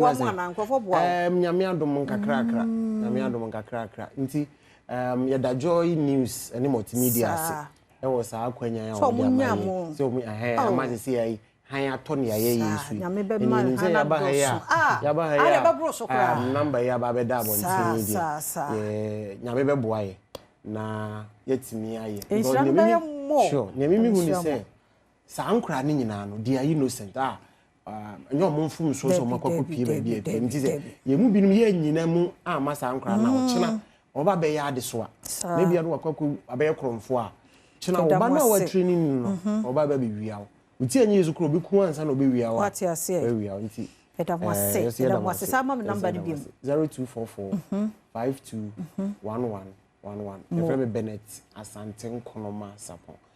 Nana Kotopre. Di ne drawson so far number to last one. My number is 0249 530063. Na mishamo. Ti mesro mumiemwa. Mumwa. Yekwaba ne atwaso. Adom TV. Ya mo kwa ba bi me Adom TV bedwam na ugu social no medindi afia amankwa tamaklo mesro me nua me ye mo bayi. De wo bia betime de aboa bo ha na wo niema opeso de che no hunu koboa wo mo na wanso kokro mo kohwe ne kuti amishira wo mo pa me sure so obi nso oba bia oye bibisa obi ehun don't worry nso mre beba Adom no beto so ene Benada Faith Homeopathic Clinic enso aba woni e ba befa apomuden enkomomo wodi gidie ne betu anamo akọ na wogidie a wode kọ yenti na ajewo ye kọ ba nyina ye gidie nhu a so yare na anu aduro na ahotowa enye aduro no e gidie no ti fa gidie hye bibia wo ye mu be ye adwuma e de ama memo mo achen Dr. Bia Boko nyame adom Dr. Reverend Kankambodu se bibia boko oba pa me hoye na Dr. Kokubuati nso here Kokubuati hoye Dr. Kofi Amponsa so hoye na Femi ame prophetess nyame prophetess Elizabeth Asare Boati so no hoye pa e de nyame ase e fa free Dr. Abigail hoye ene yan kamfa de ho nse fe e da si bebe nse ebnada bia yehia se de ya kana ye kaka ye ho efa yapomuden ho nipadua no nema ekomu no edube eboa nipadua no but ebi wo ho so emoa nipa no but se edube bi so no wantu wana mo na ugyae ne saa nso a na ha adwen anasa wo ho na se wunyo bi a open hwehwemu ewo nipadua ni mu ya bibi techima na se bibi ekoso nipadua ni mu a enti na ebnada bia Faith yehia hanum se na yekaka ye ho no na mpacho mepesa mede ye number no ebetudwa se de bia brand nti no ofa enchichemu bi o ha na bibi o ha ebetimi achiro mpacho 0540 0540 710 940 0540 710 940 yewo Accra Santa Maria Abuya Junction wa na okokuma senso a yewo ahinima kokobin 18 koko Floridian so a yewo ana Poly Junction na akota krade a yewo Anaji Police Station okobogo so a yewo American House na isafie na mpesa menche bibi kaka bi mfa osa osa ya de a etiti nipa bebre anase edi nipa bebre enya na osa na ye kan ye omu ahoro bebre yewo bidia e affect gastrointestinal ye funim na yewo bi nso a affect your skin no na other part bi nso a ebi ewo na de edi yenya kese ye na ewo ye gastro na se ye funim no yewo bibi ti se peptic ulcer no eno ye affect your stomach na nkasem ana se ye duodenum ye small intestines ne upper part na affect any yewo bibi efense gastric ulcer no eno so affect stomach lining no and as stomach walls no ena yewo bibi efense venous ulcer no eno so affect your veins no titu say unya good circulation and as tembe poor circulation na ema pressure ebam eno so create issues and as ulcers ema no ena yewo ne affect skin no ebi ho a titu say ma no wase ebi bawo anase mema no obema na no ehon so etimi yekuro ye obi nso a eba wanu eno so ye mouth ulcers anase bi o wa wano enchen no na aye ho anase obi o no mo nso a eba te se pressure ebeka se pressure ulcer na e we ba ya nipa na yare ada wache anase ebeka se bed sore nti pressure na ode ama particular part anase area na ode ada hododo no bon na eho astati eyeku enti ulcer no eye ahoro bebre but nem di kaka se ne ha ye titru eye ne ye fumu no ekwan ahoro bebre na efa so a edeba ye didie mu etimi deba ena ye obi nso infection ena deba bacteria anase virus ena edeba anase ebeka se gastric ulcer anase peptic ulcer no H pylori enso edeba ena ti so bi a ofa alcohol bebre anase onom alcohol bebre no ono so etimi elidi to sa neman enti no causes a edeba no enso ya horo bebre ena eba symptoms a obehu anase nsunsuanso abehu dodo na o te se oyefun ye oya but ebi onso a oyefun ye oya ba udidi kakra bi ehun se wafunu ayekutu anase tembi a te se obona no se no eye oya unya chest pain anase back pain obi o si mi didi wi a na me bo hyehye me onidi kwa ne bo hyehye no akoma ne timi bo ntentem nipadua no be sori anopa bia hu se why a week anase unante kakra bibi kakra bia hu se wabre akoma no ebo bitimi ka se aso bi di bibi wo na akoma akoma no bia mfa bibia enwo but gas na nase acid reflux no na equity sa issues ningina enti also no eyade a edi nipenya eba se ubitimi fe bibi e beto ye fonim bia obefe anasa abofo no obetimi didi ene ade bechi nyampa echi na obekọ toilet no aduane na odi ye no se na odi nsa pepepe na aba na se indigestion enye adwuma ye nyina ye sa o se ene equity sa ne man eno ti na tembe ya meka se eye se nipa wo ho a obeye nhwehwemu anase oti bibi kakra bi woni padua ni ma o se otu anamo na oye nhwehwemu wa anya nhwehwemu enhu baby a efiba anase adekode a ekoso ni padua ni obetuto nro anoma because enro bi a yeto no mu so etimi de sa o se so eba won se neti enti no ye taika se self medication de ense se oye se doctor de ma wa fine doctor mfa ma wa ense se wan kasa ode ope eye do me number ni bi na me mra level ho mate number no 0540 710 940 0540 710 940 no yentie wo Madam Sobapa and to say Dr. Abigail di Cambo so also shesa and you marry na yeah my minimum from 60 years and above I'm a tough for victim to these ulcers bar two bones will be was will be difficult crana ya nwa ma na nya fiko pa onto me and unti no oba faith for me pa ja and say e check your body mass index ya hwe oni padua na nsu ewo ya hwe omodru no na e de twa edru a e ye oso no odru tense edru na nsisi wo na aba e de ama there are certain conditions be over ma oba edru no twa de ma wo check body mass index hwe omoja no ya hwe ho nsu ni e de twa ma because our conditions we no so bia ne die on say o si church ulcers ni no one phrase because say me tell ulcer say we are always familiar with stomach ulcer yes na me can be about pain say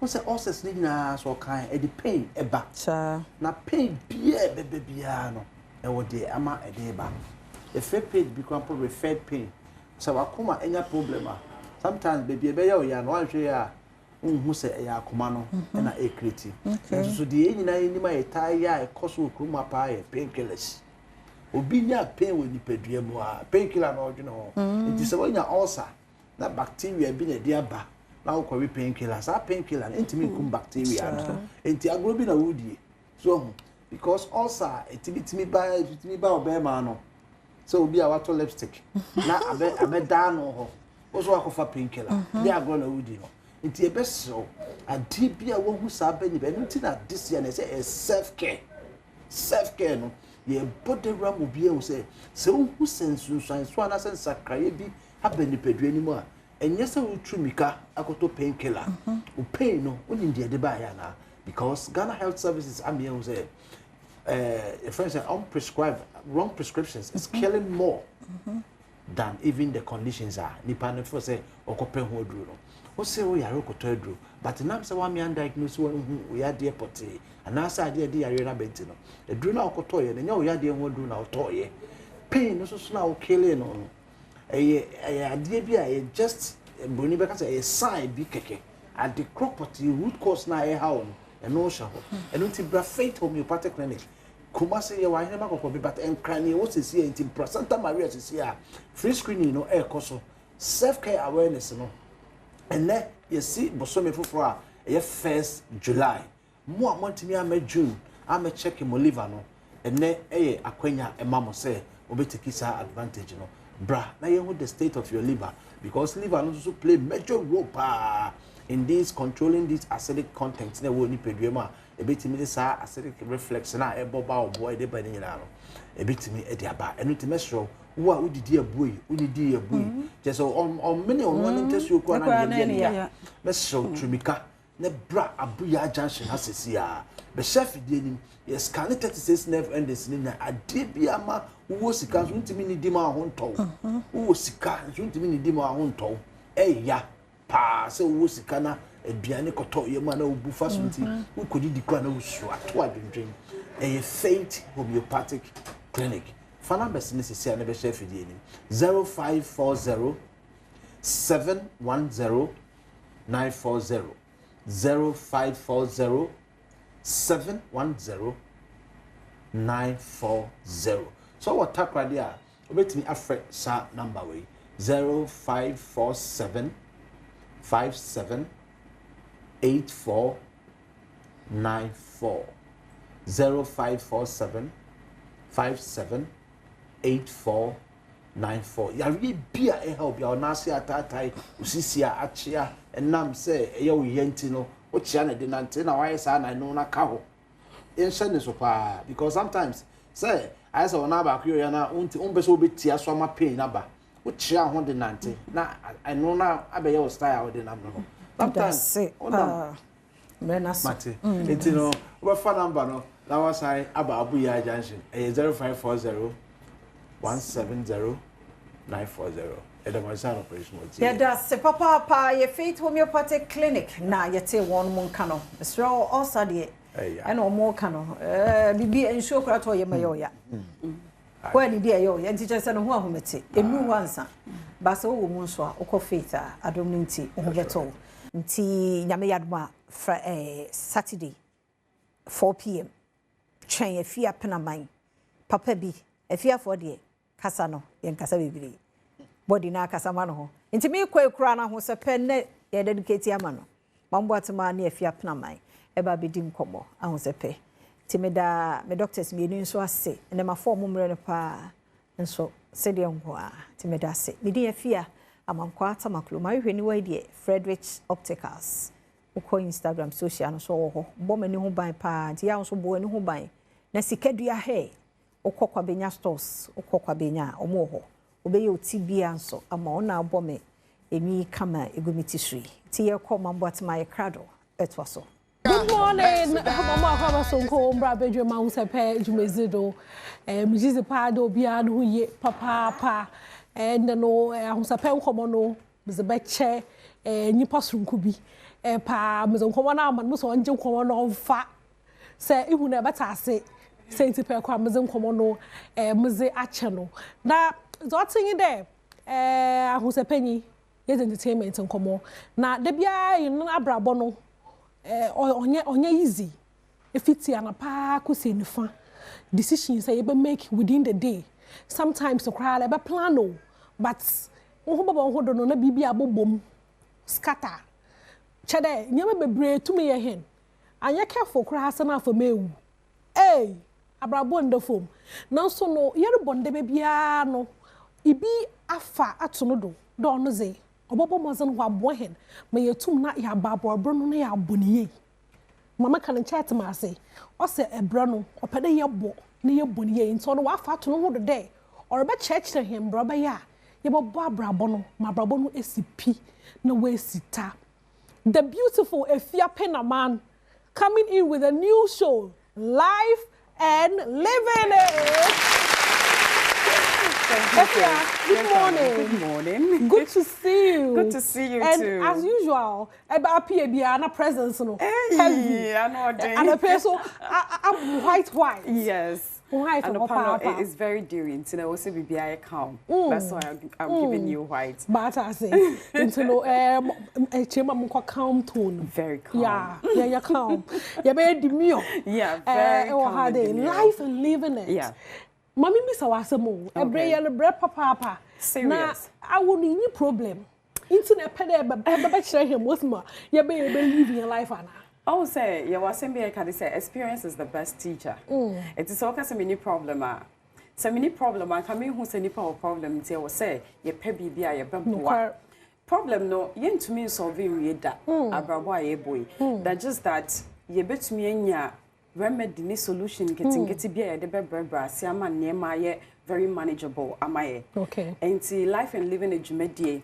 Pen you for say. I dream hono na I was say ye pe bibi so de sum adasa esan say ye gi anywhere ye go back to our closed doors ye problems ni ye dadwen ne ne marketing no ye sa akodwen ho enti ade enti ne empe kwan bi so emfanye futu sem emfanye kasachre ne ntete and life and living it no so no about bibi e fa brabo ho enti obenya entertainment wo so kakra e futu sem kakra se ne obesi model life no so ama na ye fe wonta de shem edie mu nuane a wodi e beboa wo se ne obehwe ho so ye ne etumi anyini ache apomuden fam and looking good so you're very important. Okay, let's say that.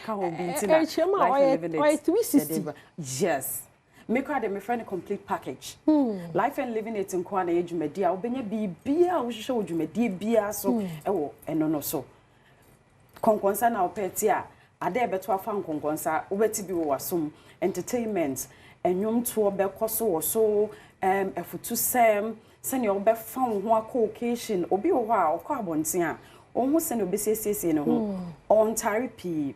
But run closet, mo betu ni mani nyine go no de akwa no ho obi also so obora shop obeto atade pa atade ane boarding be wonim se ne obesi akra ne ho se ne obesi akeka ne masi ne ama na yefe life and living in Jumedie so yedim penning for an intin and ye teach you for basso omo nim de omo be cheche ne mani so ento bia benya ne portion kakra wo Jumedie de so if you pina managing life and living it onya asam kakraba or new cra Adom TV yerbo ya no or ye Meminde Saturday na ye busy them details no ho komo but before that no ma yen get personal kakra because that na me tell wo tema chat room no do and I was like wow she's so deep the way na express how na every church what dream craft or your relationship issues one as I was very impressed into no mama mi said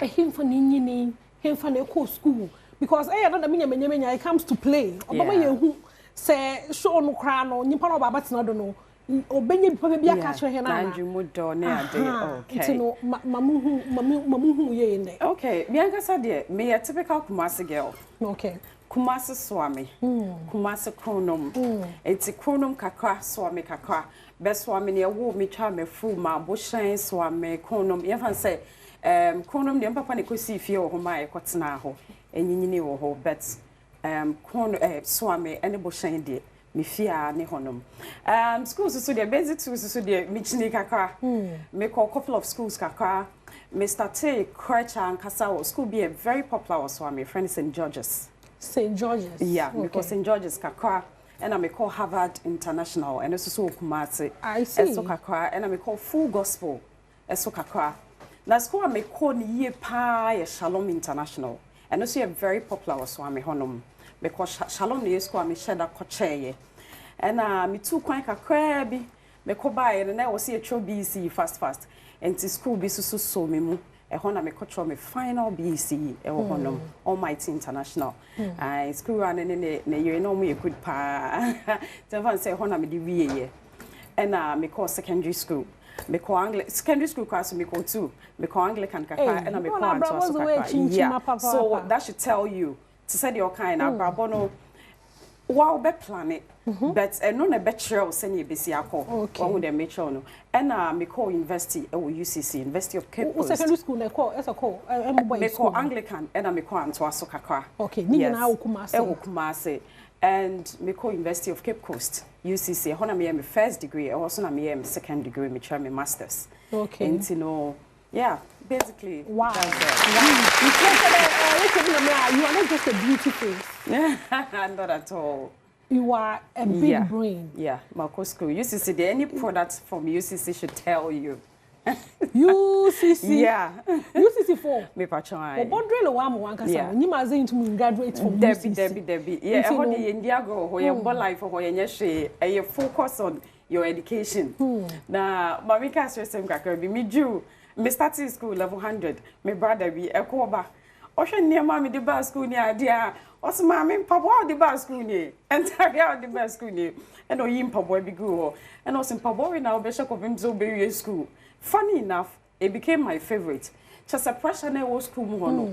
Unya da jeko and wait me after for send you open. Unya o sleep a beer, una wokono. UCC do fancy mo ankasa. Now, school ni ma beka so mo how.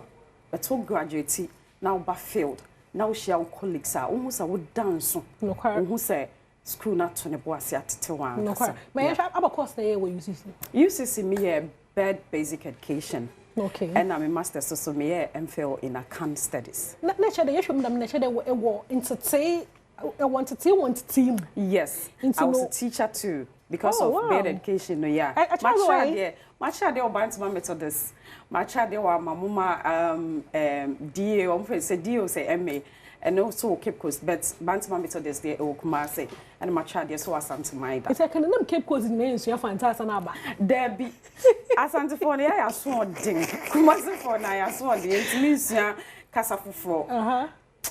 A fountain do mammy. And it's not mean to me, Siano. That's what I say. What was it? I can't echo school no and Tarana as a Pobona as a quay. Now would you be sure they into me saying the national? National will be a when would you in Tarana Pobona? Eh? If you ask me, I say your first appearance is very important. And you'll be an abenya privilege to me and personally. But at least uchema mo be ninje. And nipa wa de bia ohu a o perceive bibi. So always let them perceive right. So send your besia crown we are very important to ahu see. Ti ahu see there manage ho pa. I see. Itiri mata there bibi bia are very important to me. Okay. Nature so very important to him so o Sunday abrabono first appearance no very drop BBO life and living it. Yeah. Life and living it. Into no topics ni binyen atasa you know a miss ayo because all there pede a reshape nkofo ho na abrabo pede CCR no people should be sure of their decisions. Yeah. Also there you in certain situations. When you're na asamna to need ho na yeah. And to call life and living it so yeah ye ja bibi tonten time so ma ultimate wadwe nchebra. Me say enkomo twetwe we ni dwumade we aye de ba no. Eye me ne wo. Yeah, dada sitna eno ntina wo hwe enkomo ye promo na ye ka cho say free bra ya wo abofra no na brabo ahase anesa say the very moment abeti akwasu no no say wa ba wiase o ababona na wa hyase anesa se ne besi akwakwa wa free say ubewia ubenante ube statistical ni nyina ye modeling. You need to be modeled to be able to get there. And enti na bi o ho amofra bi o ho ayeja o ma jeje mu a obehwe na o makwa kowie bone. Empempi mofra ne bi o ho a enye o mo pe na ya abrabo ne dane ema wo mo but bi o lack of modeling and all that. Enti dwumade de aba mo bia na wiase susu obi ani wa onimsi de bia yesua bibi fofo ye kwa ye bei betime esua bibi wo ho so betime esua bibi wo ho nti obi anim nsi enti na dwumade ni wo ho nom no aye to nsa so de frɛ enti a o madwumu do o mo osua hunu wo bibi a ye betwetwe ho nkomo no mo so de nimdia aba na ye nyina ye sua bi e wo dwumade so obi ho onye obi a until no to the bikra nimpa kaka na asama che no call a problem obi o ho nyizo otu no fo na nkote wo show ni life and living it them brother ya able to make better decisions inti and if you pay na man's life and living it or the bro ma ye hwe promo no oba so no a o chechirum brother ya ye baba show no ma ye hwe promo no na ye mresisi a abrabo ahase anesa ebi susu se abrabo no eye hyebre saa susu na ebi susu se abrabo aye egoi no eye tire the sense na life and living ejumedie so ya ba ma o se bibi bia fa abrabo ene asetena ho ye de ba besombo efiti bra wo hia wo dofo na wo ni tu odo akwantu saa susu na ma wo mmofra na mo de wo mo hyentete ase wo mo nyinimu ene bibibia mo setena mu mo didie mu mo ntade hyem me kire wa hofa dwumadie so na obenya na shronko kwad abrabo aye boyno etoda osun wo ho sasoso na etoda oden soso wo ho na se odemu no ye ne mo a me hyem bo se osun mu soso no ye gina mo chi pampe.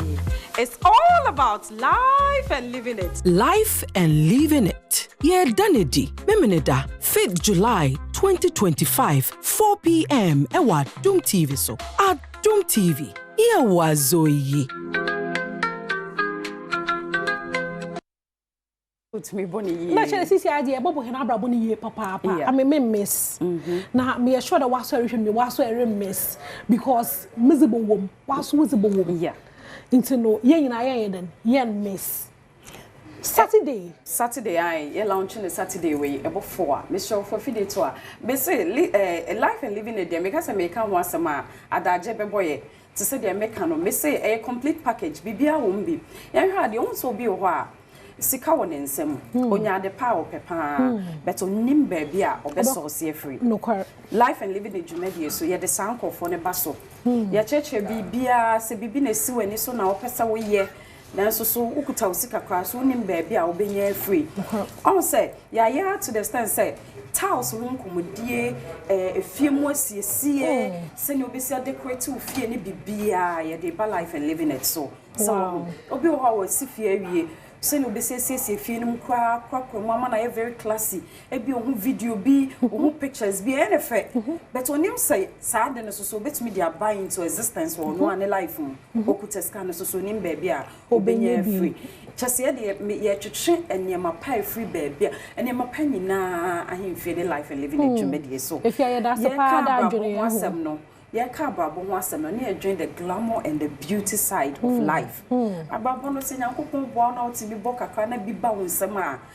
live it well jiwani relax maoma eni wobusu eni nje nti fie esoso na ye bebu pochini nyina efie na obeba betwa nti wo se efie asetena esoso ye fe ni nyina ncheche esoso bekoso e wo efie nyame sure da adwene ho na atum a craft bibi nice them na as a brain but mimi said o se dem po na oba wa adwene mu da ye bibi dem okay to say the mekai no enya me nko a empanimfo titiru mefa akonya we so ma me boss PK shout out pa sa so na me boss abu na me hwa ne pa omo na ama me sa akonya we ya menya privilege we say me ba be sum adasa ene obi bia efa dwumedie we so nti empanimfo na tena ase ye keka bo mu ne ehu ne say enema nketenkete we esinto aye ekoso a manfo abrabom that's Adom TV ye wo ho say de ade pa bema ewiase a na wo say ekoso a na yesom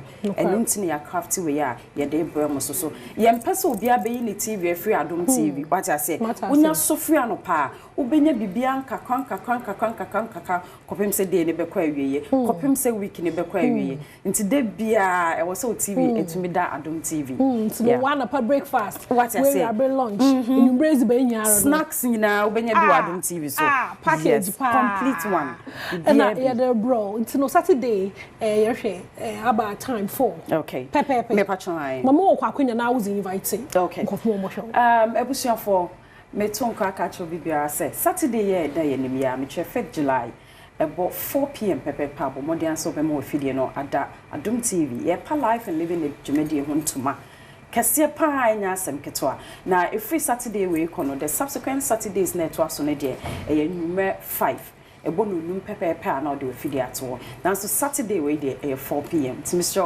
yemfo dom na yina nhia na yentwetwe nkomo kama ebeboaye no ho asamara nye na efia penaman na etenanka wo honum na efia sai abraboye besia ogina honum am pedestrianata abraboye besia me no fita kakwa na me de colors nketenkete edueduem adequate no esan say abrabo no when you come fresh if you are waswa you are clean like a white cloth but growing up no and near my bekoso wa abrabum no na benya stains kakwa wa abrabum and we all know that white cloth it me see emane yeye what I say it is onya sa stain no watare mu a efutuo kasachire ene ntetia wo benya no eno na yesi a wo de besi watare no etimi get back to how it used to be life and living it is here for you nti araboye besi a yes oye oshataro white and a stains colors in kakwa ededem o shakambu a no hye here obetumi a hye here won 95 no wa shakambu won 9 bo hey asabna critical yes life is mixture a mix of everything aye if you me thinking process me most my edwin nyama ho fa me pe wadwin kire too sweet into mutum wo dey show do be too sweet be bro so into no Saturday ye bo join no 4 p.m. pepe wo TV do na yen me dey baba bo wo kan bo wo ho no into no pocho Saturday make a date with us, okay? Yeah. Shehen. Na yempa life and living it. No ho tam. Na bibia boko do pepe. After that, no show no run every Saturday. Every Saturday, be life and living it. Also making sure so we should be. But yeah, for to send me, I can't near my baby. It's a man count short. Oh, Alano Sati alarm, man. It's Saturday, be about 5 p.m. Obemo feed another Adom TV. Okay, no, what's a marrying. If you have a das papa than pay, as a one who fed winning yam, about te make sure. Me a shop out there, or be also no questions about Dam Jumezin, when your answers and the impono, maybe be a day feel sure, would you feel so able to for my angel. Until when you're sure, they but to my yet shown. But ever to hear would a son impact. I know Kumasi, yeah, ever son call UCC, yes, into New Mary, yeah. Now, they be also, yes, you most ma even though our boy tough no most ma for life simple na you would say yeah but the bento na yeah you both me also ya for bonus simple da mara nti nyame sure papa there age atum there be ye exam hen memory free Saturday 4 p.m. Pepe join here no Adom TV do na ye launch life and living it na bibiara bokodo kamazamo amazing pa de e bo hwedwumezin bo wie no na wo prayers be able questions be all with him na zinara no na hope na fa dem show you do answer the zinara exam is no the Fantadol president for the Brothers and Sisters Association first also in that no in the birthday first was minim the baby in the birthday camera guy crowd the baby in the birthday o chemo for pizza na eto ye bo hwema ye be ye wo into no happy birthday to you you're belated if you have a voice voice to nim kama there be enyum dem nya asaw say asaw kakwa Sunday church me kakwa sta Sunday ya no church me asanin kakwa no asabara ye ba ko eba I am director OPD am producer obi also mu production bro Thomas Bright nyame hwe nyina masoro efiti bright be wo abofra no na abrabo ahyase a mesa ebi susu se abrabo no eye hyebre Sasu na ebi susu say abrabo aye boy no eye tire the sense na life and living ejumedie so ya ba ma o say bibi bia fa abrabo ene asetena ho ye de ba besombo efiti bra wo hia wo dofo na wo ni tu odo akwantu sasu na ma wo mmofra na mo de wo mo hyentete ase wo mo nyinimu ene bibi bia mo asetena mu mo didie mu mo ntade hyem me kire wa hofa Jumedie so na obenya na stronko crowd abrabo aye boy no etoda osun wo ho saso so na etoda oden so wo ho na se odemu no ye ne mo a na ehye mo bo say osun mu so no ye gina mo chi pampe. It's all about life and living it. Life and living it. Yeah, Danedi, Memeneda, 5th July 2025, 4 p.m. Ewa Adom TV so. Adom TV. Yeah, wazoyi.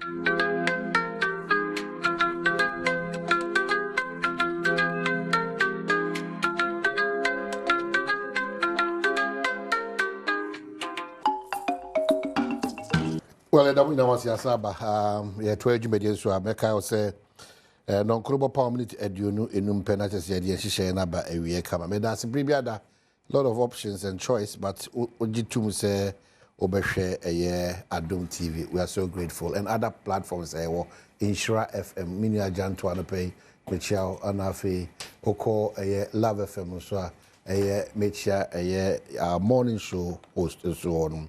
Joy FM so echia omunyina Winston anafe yenya Kwadwo Youngson ene yenya bema ba kwa no so wabeka ho kama sounds na Hits FM and so and the Dusty ne yenya ma omugo nyina echia omuno yachia CJ ne Abnapo Kwahwene omuso Adom FM oba dia afia bankwata maklo akwasinsia omahene kwabna santi enso ene odidwuma ewo TV ne so nti all our affiliates baby episode to be ano. We are so ready to serve you, and we are always good to go. I don't pay for Atenase. Make us say the Brekum West this year Atenase. Atenase na no na me mana basobo de say ne oko NEIP board no. Onyame na dom ama ye de no akoka board no. Eh, we na so pejem gize de. Oh, sir, Bononi na yes see. Until the money no, what is the margin in Mazukrao? Eric and J. Share. A beat me nape no German North. Now the only my back was saying that but to be here diabolical. Hey, because my appointment as a member has nothing to do with that. I'm just saying, chairman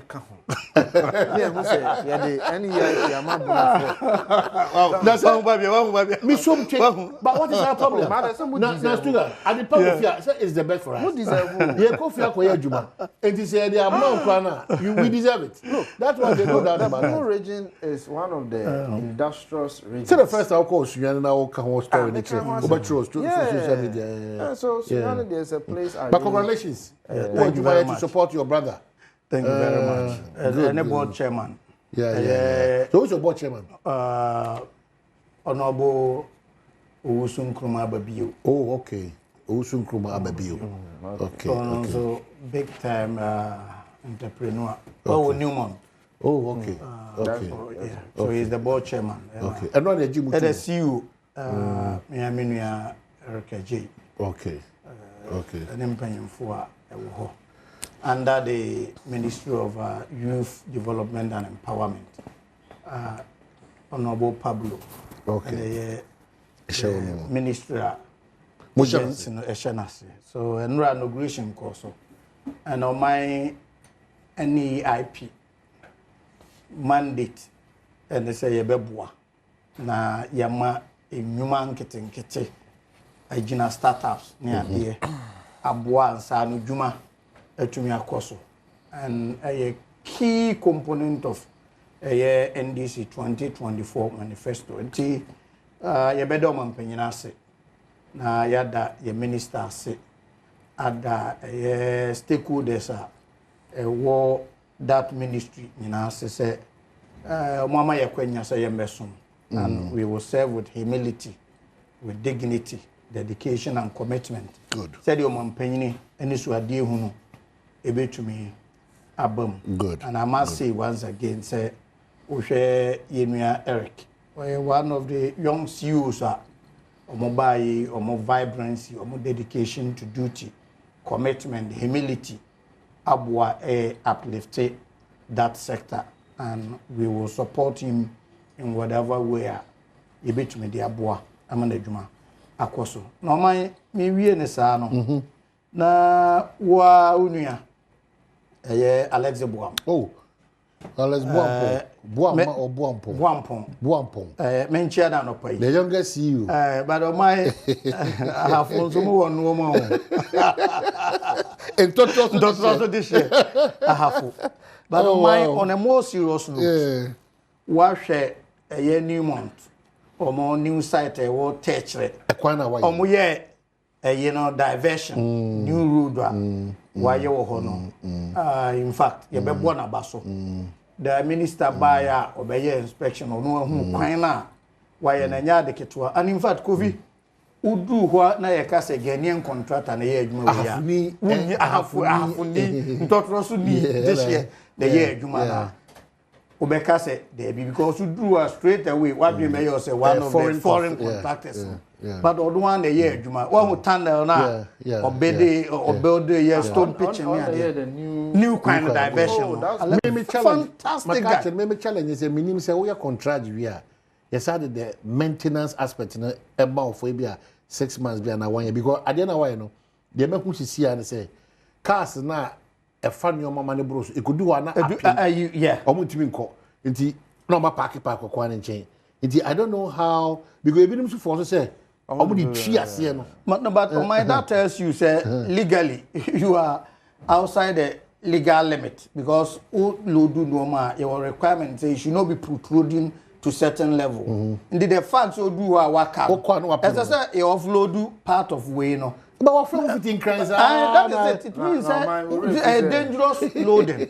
A dangerous loading. Enti a crime you say na some dey measuring I don't know how can we no so why be enti I'm saying that and the two is nyina bubu interest. But we Alex Badwam dey na wa be order. We yet then any o car no dey beka. very solid. Very solid. Before I be do tunnel na say. Na o my idea ha me kakra wo ho ne say sa bre no na say senka empanyimfo tumi ma ye ni dual carriage. Sikasem. What hwe kwan o my say o adwuma a wa ye wo ho say dual carriage. Sikasem. Enka ya de betumi aboa ntimi nim say ye wo. This is what we should be promoting. Was another than Minister Bekasa. Was a new one. But where you want to the Piamo can't me assure say scam. And what that last year there was that dialogue between Newmont and Mwakwata then as a minister and then the people of Ahafo. Because the contention was Newmont's here to Yaka. Ministry is a if Newmont call ministry and send a ministry for if you could do but whatever the case, a Juma wire dear, a maminya Irishimune say Ghanaian entrepreneurs, you to me support because who will be this electable na government is support so na a Juma eba region Numqua cry, you can say, Onya, Mijidi say. Number of employment nipa wa employment enya de ketwa edi on was I local yeah also abo pomu achi on twin hu fi omran cry but the good thing na say wo hwe ba bia wo free ba wa be do na your whole story inspire or can story it inspires the younger generation and Kolana ye die chire no nti yembo na baso en ro betai dwumadie no nso achikura ma ne ye I was surprised ye wo boardroom ma me hwe ye na wa boss you ni nuamo nde say ye inauguration ono nso e de nani monyam e di bra kwa be have a very good morning what dress campaign ni tina I to say you and the cat there say how there's a bra kwa be for cat no ma me na me also there you wait me agi phone no cat no so Alex your child pay we are so proud of you if you brought a half we are so proud of you and on my idea ba ko mani age ho me say ka ho asem physically challenged she say o mampanyina ye nhyehyeye say unim say nkokon nkete na ye ban district bia ye identify physically challenged for ye be ma omo play part eno dan chan a national apprenticeship program ansa ne dwuma omo person omo ye nsa eno so 10,000 the first 10,000 physically challenged because you will be say disability is not inability. So be a disabled, then on say he doesn't have the ability. Until we don't want to even use disability. Physically challenged. Maybe they are challenged by way of mobility. They are changed by way of maybe sight. But they have ability to do most of the things that okay, so and the most important is that my ube to me I said it next moment anything can happen. Exactly. So unya abanya the policy yes egalitarian treatment of all persons. Egalitarian means equal treatment of all manner of people, and equity is key to physically challenged. That is the way His Excellency the policies also benefiting whatever sector biano. We have clear policy. Wasanya directed DMDGs. Coffee here. Disability for no and say physically challenged. Common fund air 3% should be given to them reserved for Omoyako assemblies bebria. Yenshomo. Dano Ushi Omo local government. Wa más strict warning say Omo kakra wa omo deserve unti work out e o se sika no ye the interventions ebeboa the physically challenged in your district, and I'm very confident with DC and before I may ban up and a meeting and we make sure physically challenged in our district on fair share. Okay, DC for a message about to verify say sa sika bia assembly bia benyano now you specify projects on the message about whether we're in tune with that but we are privileged or the aid to our former vice president and a potential flag bearer for the New Patriotic Party in aid. Your potential. So the Omo share arrangement to Omo here. Kofi Mwa. Kofi. But you could see a kind. It's your money and Menyapo or your aid to that. We want to do more to say, damn you, I should show what them where we enough in the Kofi, and I wouldn't have confident to say, what's in all your diabolic? What's the mischief? Who's that? He knows very well. Kofi matching. That kind of say, agronosoa. Everyone can send me a diabolic. But you will be called. Ah, Nyamiado. The former vice president who ye? Oh, Nyamiado, who ye? O lazy up the boot to say, O Jinamba. Oh, my son, medical culture. They focus here in Cabo. Quite a first or a better party no abo. But Nyamiado won't be called. Party for the crowd have to just say, or maybe Quemo say, wow, per se, on so your toes wabano. Fawadin Bra, or the Din Backup. I know the American Swan, no two ways about it. He's going to contest. No, by trying the right processes. Osmally good before the party people are saying for Osmally good, sir. Oh, you're Mahmoud Baomiane Candinia with Dikaya. Party Marco Tuaba, Onya 61%. In the history of our party. And the Canphobe Brave by the percentage of Onya for the first time was the highest. Nijidi said, Dudum Pobe Babe Kahon. And nam a Jumadin, and there was some power there, my party. And Repem will be this uncommon. And Repem will be Chirimudi in Tia or Safata say, yes, I'm a Quenya Tosin. Now, or the Bebois and my party in Kunindia a year 2028. Yes, I can. Or Safata party for the door now, I come apart. I want to home. Say, I am passing the manual on only candy or beating me aboa and my party. No, the air no, yes, it's in Yaka. And I have no doubts in my mind about it. Yeah. I see. But Yamonko, what observable space about their 24-hour economy in the area Gusitano or Diabatuja? So I say it will be difficult. So it will be implemented, but quite difficult. Yes. You know, and also we here 4 billion. Exactly. You know, we cost some million. If you say now, I turn gold on 5 billion. To we cost some about some more 4. Now, or draw attention to impact gold board. No, two or more saying impact in the being 24-hour economy. Into where they how. Oh, Mokwana. If you say who can say me to say yes, I mean, you turn gold. That's Chicano. They back him in change. Bank of Ghana. Say those in trouble, you know. So you can't go on the good them. We have someone who can say on our fixed economy, no na bibia come na. Then intermediate.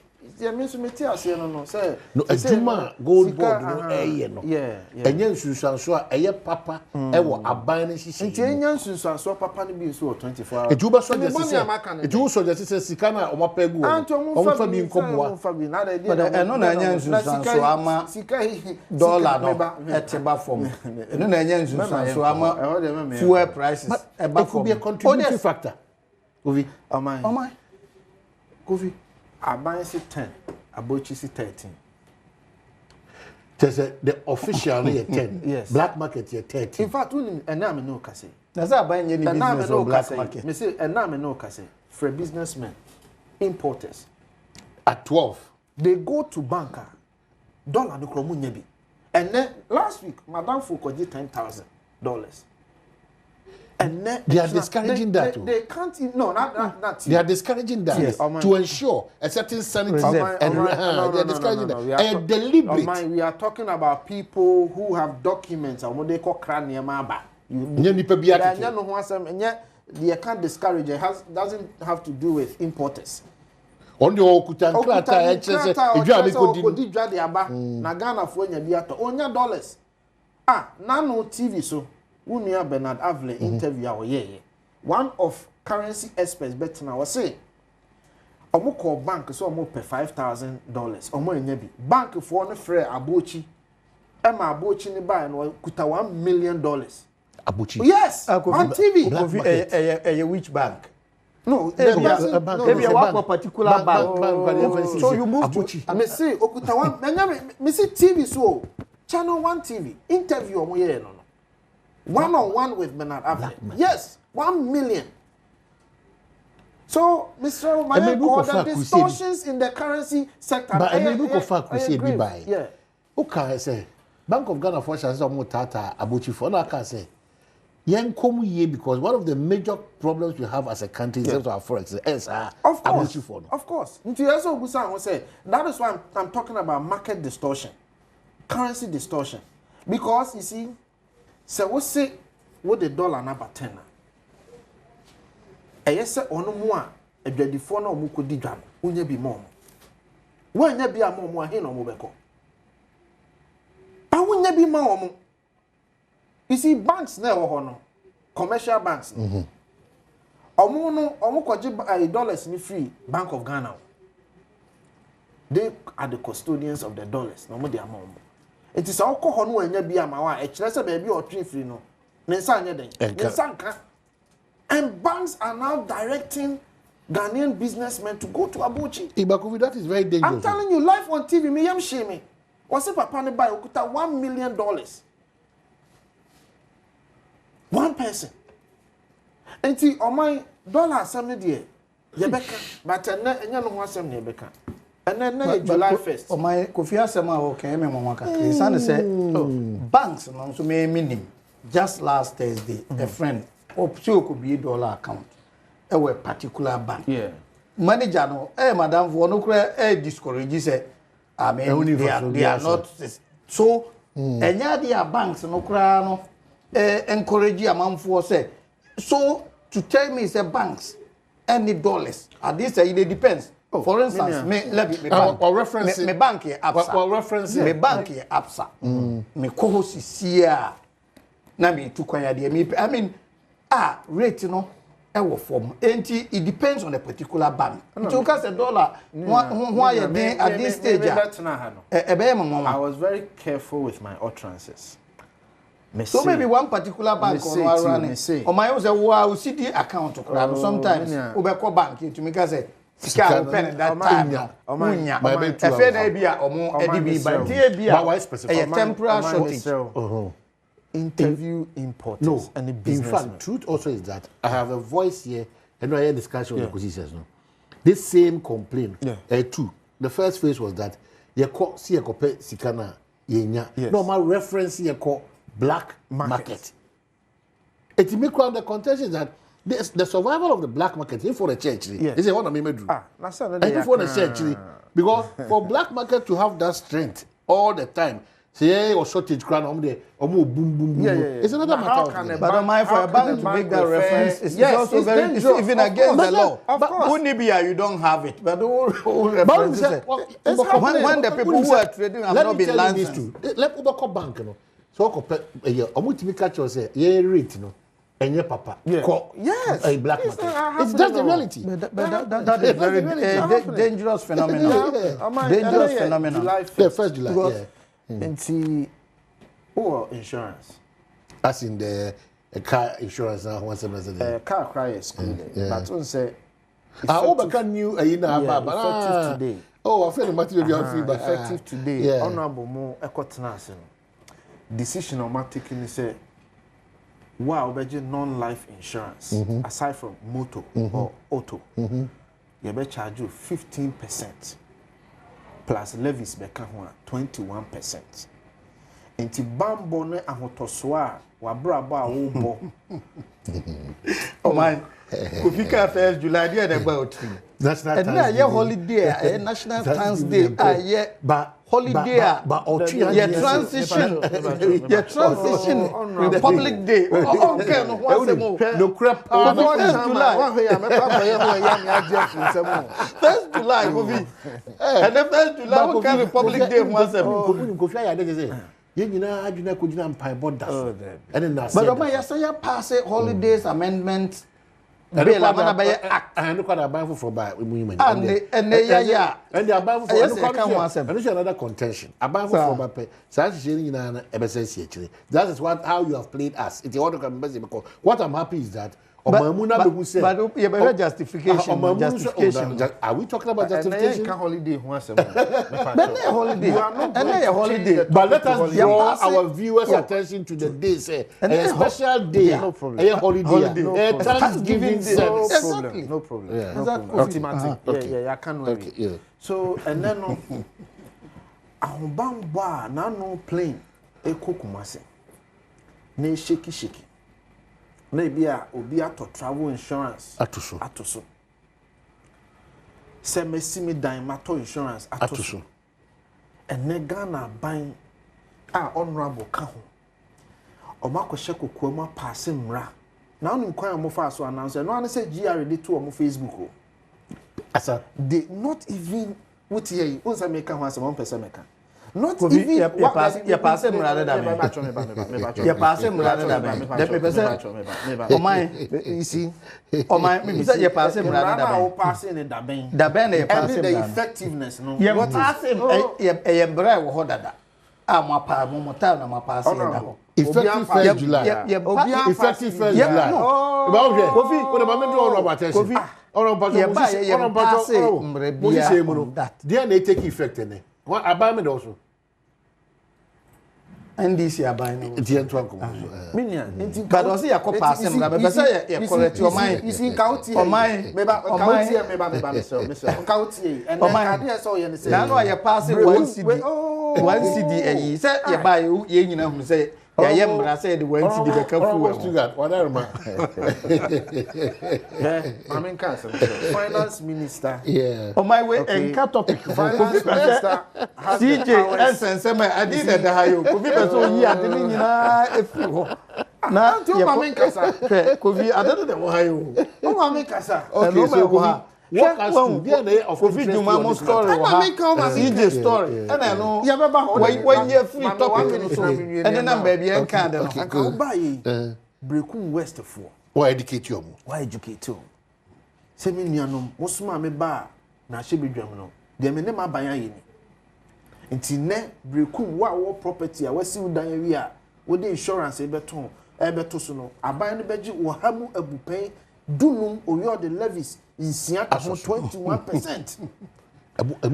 Yes, na we are nti we are over say wo dan ne $100,000 a $21,000 na betua ma Ghana buy.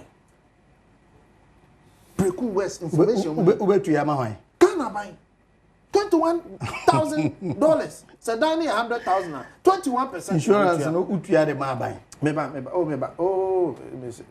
Miss o ma ko insurance na insurance VAT na ye je one aban futu VAT o my VAT one ekọ no ho o de enam say wie ba aban futu it is a premium 100,000 the VAT aspect of the company VAT plus levies 21,000 now o my the point I am making is a big good businesses they will pass it on to consumers.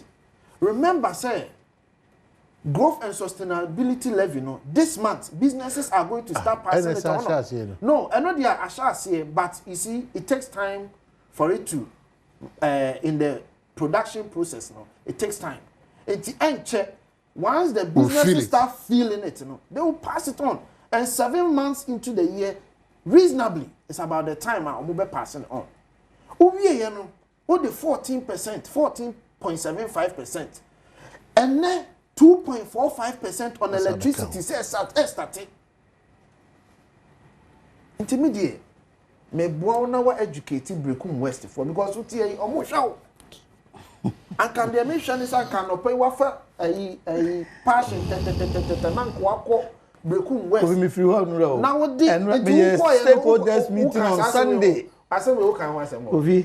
O kan wa sem me ba parliament my year town hall meetings ma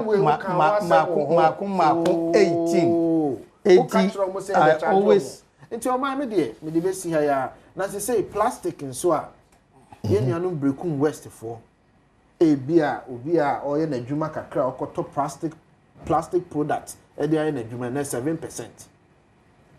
But say no, you are kicking against that. Now you are kicking against that. Oh, money we answer.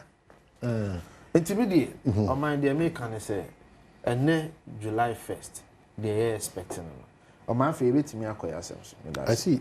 Honorable, what we can remember the entire call say am I on VAT 15%. And ECG no so dey no. Oh, ECG mo dey o my okay.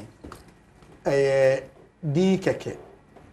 Unim se PURC e wa de bia your friend automatic adjustment every quarter over the years more time enye NDC the diaba PURC year tariffs new year every quarter a automatic adjustment and no normally kromonya announcement but for transparency na Ghana yebe mo bia hunu nti eduru ho a enti enye to fufuro bia ye diaba enye increase fufuro bia ba eye automatic adjustment of the tariff na ewo ho enti Kofi Beka say ene yakofa 2.24% as Beka he knows say automatic adjustment of the tariff no it doesn't mean increment no it means tariff adjustment doesn't necessarily mean increment not all the time not all the time yes so what are you saying but it depends on the other and you want to move 14.75%. Kofi what I'm saying is I don't know what are the indicators what are the indicators for the automatic adjustment? What are the indicators? Yeah. And you look at the effects, you look at production, you look at all of these things. Most dollar come from and still now energy cost. And yet government, you know, they determine for automatic adjustment. Main tariff, but main tariff. Government has always interfered. Even though PRC comes across as independent, government upon government, but for interfere for this automatic adjustment, it depends on those factors. Factors, you know, they determine whether there is going to be increase or there is going to be decrease. It is what I'm saying, automatic adjustment. A good time, fuel prices. When they apply the same formula, fuel, looking at the indicators. So, factors in the case of utilities near there, and forex, any taxes. You look at also energy sector debt, any other factors. Law passes say, once the baby come to deal with the debt, we've not been able to implement. The debt is still sitting there. Then you look at losses easy over the years or more crew person will deal with. So all these factors I haven't been tie these things to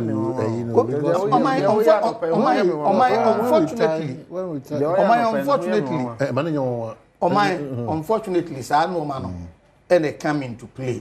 Now I'm surprised and Kofi picking and choosing. And Roma and topic who want to say what when they did into the because he no would the Ghanaian entrepreneur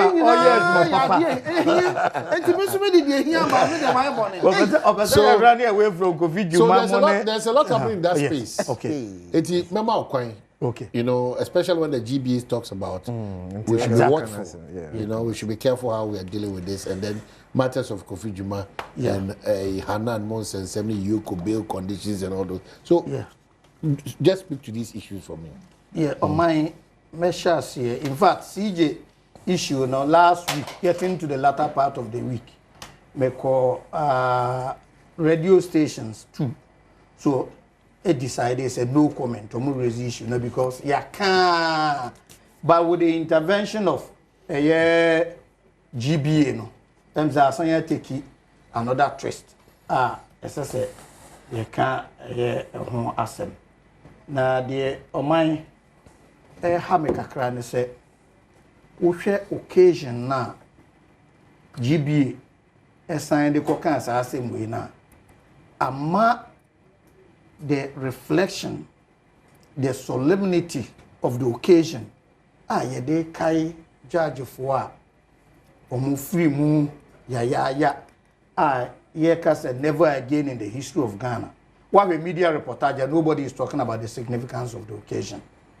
The attention has been shifted to CJ, and that is very sad. I feel it was said sa to irenchem na to o man and local Supreme Court Omonkai dum esisi wo kai say as a country judiciary enyade ss yedidi agro. You may go to court and be at the wrong side of the law. And now so before say when justice I would share. But that is still better than say what system a judiciary no nye adwuma kura. At the sense on chrofu o man ubenye obi a omfa no kura no nye adwuma. Obeye diabolical or no befa a sensationalize a blackmailing ade Badu Gina no so ka say nsentwerofo adwuma no anywhere. Look at the alternative. Say when the voices of the people are silenced, you can so upon so benya few individuals no you still have a better far better system than say you become man for kasabuwa shom. So in the past we who say aban between use no to crack down on the media na ya yemra ya dey stifle free speech ni ade enti eba judiciary in sense ma e ade a eda yakoma so yie esane say obia uhia justice a e was all running to them whether you are happy with the verdict or not e ma system no e koso kama otherwise there will be chaos enti judiciary asem ehia na mom de sese ye nyina ye dwene ho de ye adwuma ene se ye san ewo constitution a ye di bu oman no na se GBA consistently ka se processes no entranketi omon restore sija na minim babia sa to me no ifriba because constitution no eka clearly what should be done and anything contrary to what the constitution is done it is unconstitutional na mesha ase amaya kai precedents ne Roma ewo ho ye be kai in July 2017 lawyer Maxwell Opoku Ajiman file a petition etia ye mama Charlotte say na petition no o kire se ogina isifo adwuma yefo bi a omo ye aggrieved edimu and say group no me me free omo amorphous group ye ka se bibi amorphous so atese na identity no nye clear ebesi nne nipa omo petition ye no were not known ye mama Charlotte say lawyer that time tado sorry court demanded said they should produce the list of the petitioners. That was never produced.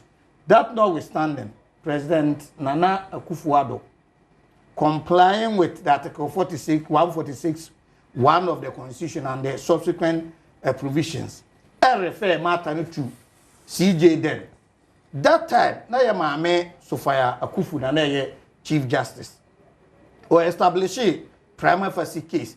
Ejitu muse petitioner Maxwell Opoku Ajiman dia ba o kire se ogina ho ma nipakuo bi na sa nipakuo ni yedi mu omo no still case no esese ye hwehwe bi sete committee no ye ni hwehwe mu wie ye no or the report koma President Nana Akufo-Addo on the 28th January 2018 ye da sorry anopa na Nana Akufo-Addo declare ababo ntin se wayi Charlotte say edi Wayi Sule Amadu, the deputy, one of the deputies said, "Ye mame Georgina Opoku Amankwa so di." So ye ta Charlotte say nko ade do.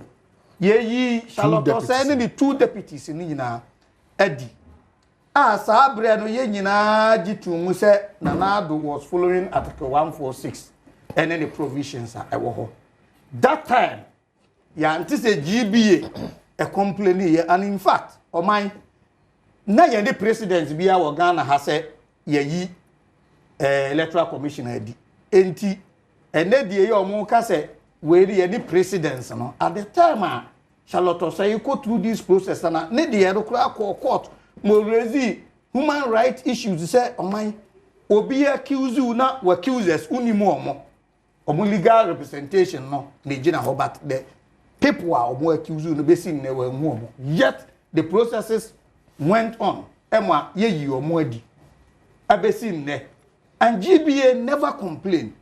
And ama a nay nipa be a journey who said, dear Narcissan, because we share constitution now. O my ye can say, ye way at the chaos beba, you way the chaos bebano. Ya share article 69. I also a president kwanya ye first you president constitution kro now constitution way article 146 enye CJ nkwane yi no say superior court of justice be a free high court appeals court supreme court you use the same article constitutional body beer head into Bekaya ye mame Loretta Lamte ononso elusu na dwuma through NCC elusu na dwuma through article 146 judges bia mponchesem ne bribery ne noma bebre elusu adwuma through article 146 hyehyeye ne say judge be other than the chief justice bone chief justice no na tenase establish prima facie case na was a committee no recommendation binding on the president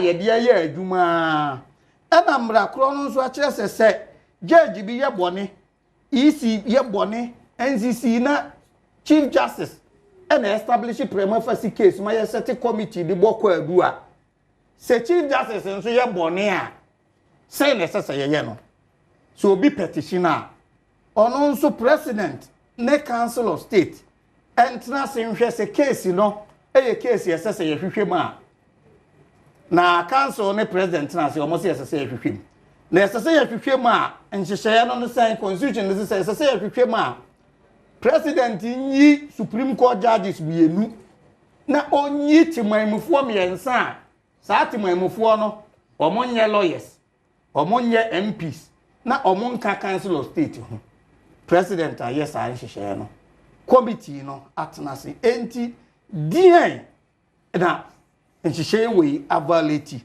sa na constitution na so asanya kasa se president nso se oye boni bi na yehwe na sese yesesa na MPs ayo ho uhiye only 1/3 se 1/3 twro se president ye nyimpichi na ye de beba chief justice what was said here the president will be pitching na chief justice na establish prima facie case against president na or establish we are yes at committee no twehwem we are ye the report na aba parliament ye kwa secret ballot 2/3 2/3 ye president enti we need a balance of power to me ni ba akofo nsam chief justice na nkasa nso se petition ba against president ye reform chief justice establish prima facie committee ye report we are eba parliament 2/3 ye president nso adi enti ya nhyehyeye no se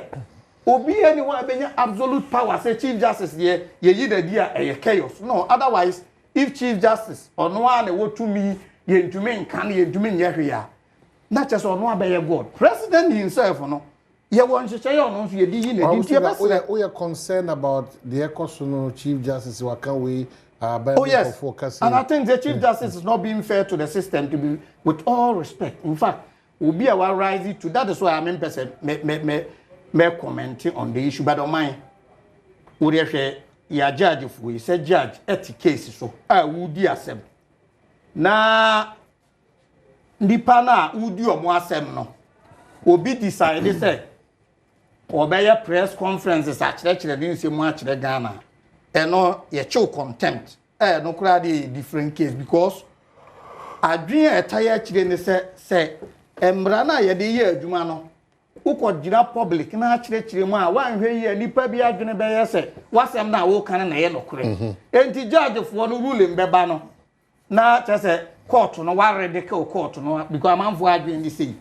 In the same vein, processor a war constitution clearly said. Constitution a process should be held in camera. Ama in camera same year by Justice Paul Derry. Any announce case by Ama Justice Paul Derry say no case no should not be held on person or nas or mbejina badwam obi ahu na nas ni oni.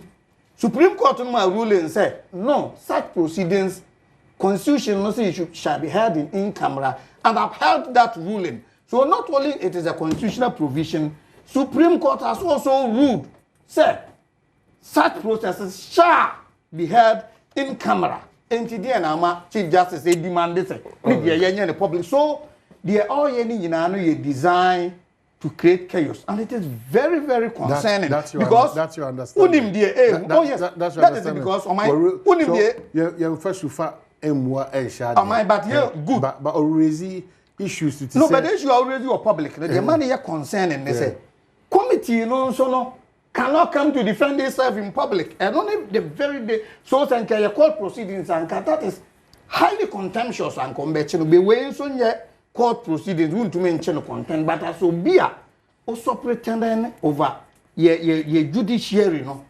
Also, you should have known better. Right. In fact, any proceedings we inquire to say, who be a jumum class or mine, be a jumum ha, na management, a suspend to investigate you matter.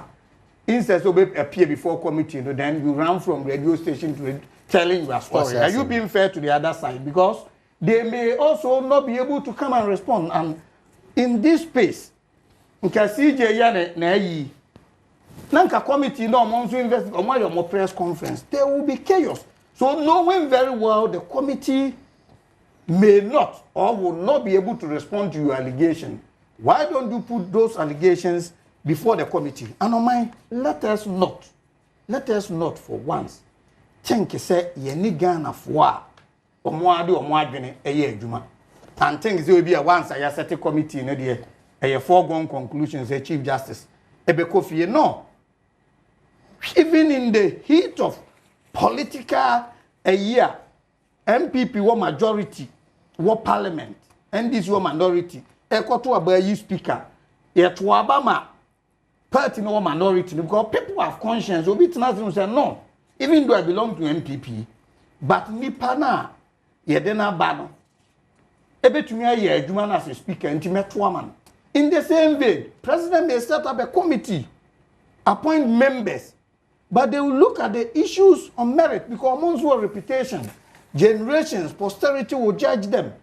Ain't to think say, oh, be a committee, no, president na appoint you among the so if there are no cases, man guilty because and no man, to me, ama Chief Justice Akufo-Addo miensa. 1, incompetence. 2, stated misconduct. And 3. Say an infirmity in mind or body. And this anomaly is stated misconduct. You better cases, 3 allegations, 3 petitions number. Nina, what clear? What do you need the whole fine? What clear? Incompetence. You have to share cases because it is not just a matter of just stating the Chief Justice is incompetent. You have to back with evidence and documentation. Now, the accusers are not earned to me. At the end of the day, committee will exonerate her. Until the end of the day, baby. As long as I need the decay, Mammy, ya petition be under President Akufo-Addo. Okay, so Omo kwa hwehwe mu no one ka say prima facie case bi eni ho ntima amana nto aso nye na dwuma. Dia na asesa we die.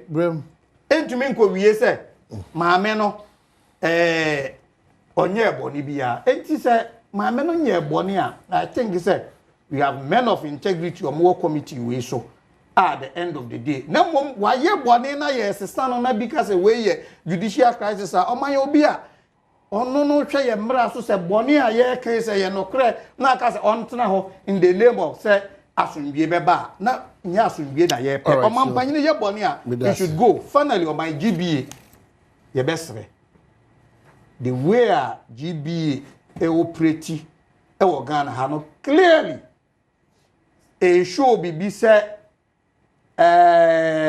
omo tribupobi against NDC as a political party over the years. Oh, but let me finish with this.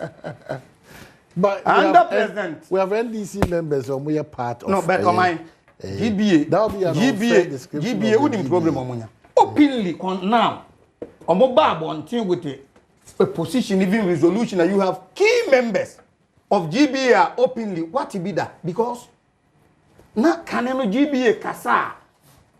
Obia members no nyina agitum but ne ya kwese leadership nipa no political affiliation inclination and all they can in any case asemo ya maame no kan no we na so is it a resolution from the members and now say on one e kire na dwen and remember if you are a leader it's very difficult to divorce you as a person from the position you hold. What she said any resolution as president or no kasa, but it has been misconstrued as GBA because senior members like Martin Pegumo have come out to lash out lawyer Anochimo, a lot out. So if that is the position, why are members openly criticizing the decision of their leadership? But you are in a situation where we will take a decision for Parliament by a majority decision.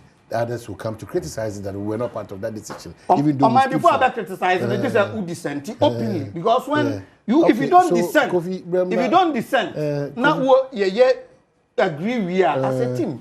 You cannot come out to criticize. Okay, so you're also dissenting opinion, but you're careful also not to, you know, smite the GJ and say GBA said the extension of MPP. Debbie, that is Debbie. Let me tell you, Debbie, so that we will also get the time to say other areas. Good. So, let me tell you, I don't want to hide this. Okay, it's 2024. Some lawyers, I'm saying that. NDC lawyers also came out. No, I'm saying that let's not give room for those things because in this administration of John Dramani Mama, we have revered CSO, sir. Almost accept it, but doesn't mean CS was affiliated to an extension of NDC. Let's not do that. No, what I'm saying you believe that Omuni Yebi or what? My last year, it's fair. Last year, what is a group of lawyers being Zukushi NDC lawyers or Monzo sorting. The internet says when we have GBA one umbrella body. Because if you come to the teaching field, if you come to the transport field, concerned drivers, GPIQ, Protoa, but not with political coloration. Except me just say when people teachers or Matthew NDC teachers. So I think the GBA a lot of authority. And you must say kind of Nifani Benku. Okay. Say Charlotte say processes. Oh, no crime accusers. One who must say any human rights violation. What has been violated? In fact, in all this, they've not been able to pinpoint one thing. Nanra, they are not. Me mama kakra ne say me nu ya panini kwabra Japan. Ana me force MPP race we pa there. Say MPP hwe sompa. Den lipo betumi adi party nani mo yesesenka. Omode Frank ahye ne nsem manukutu. No agi atum so. Ma me na ye bone there. Now infractions, the way minor, or by world teams, they minor infractions. So if they are minor infractions, let them be investigated. And at the end of the day, committee, say minor. Okay, Kofi. So on recommendation, they say Chief Justice should continue. So that is admission. Say even MPP for no more line to defend. They've accepted said there are infractions that need to be investigated. That's what we are on the edge. That's a whole Japan, you know, race, you know, the fan.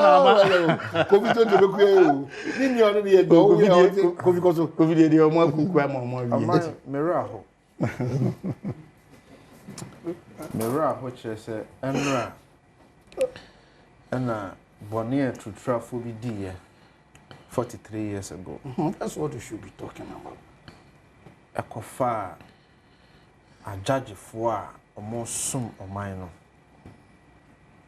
Ekum. Bakumpo de na Sabio ne batria no for. And see ekum.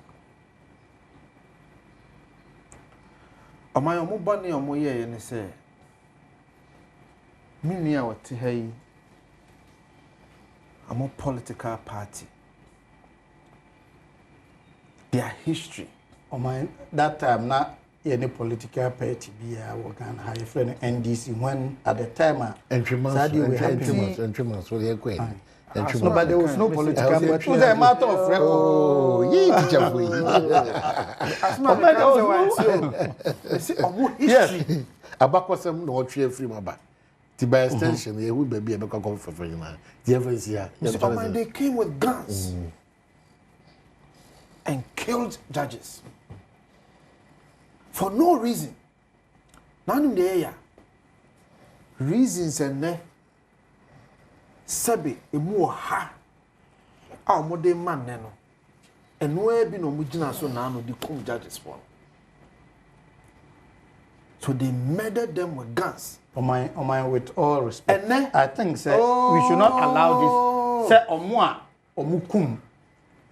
judges no in reference to why reasons are why mo or say why mo only gina so two sa na mo why mo we want to know because it's making apparent reference to and then sa political party no omun chirima omo shase na no ena tokonu oye bias ena tokonu ojina baby we are not happy with the cases ye ba ye be say ye ba ye so ye ba appoint ye judges so this time they are not murdering them with guns so they are murdering their careers with pen. They are deliberate. It's a ploy. Omako shut them on omasu su. Sadia ebeyeni. President Mahama nankasa kan bi. Wasi me ba me am appointed judges am pay. We are not happy with the cases. They and their assigns. This is what they did. Nanka boni ben why? Boni ben am amenaye. Say, well, ye judge. Now what asem so? Article 127. Edikofi, obiye petition no. Obiye petition ba dey na pass the president here. Me person ochre. The petition aba. 3 petitions against the CJ. Dey na pass the president here.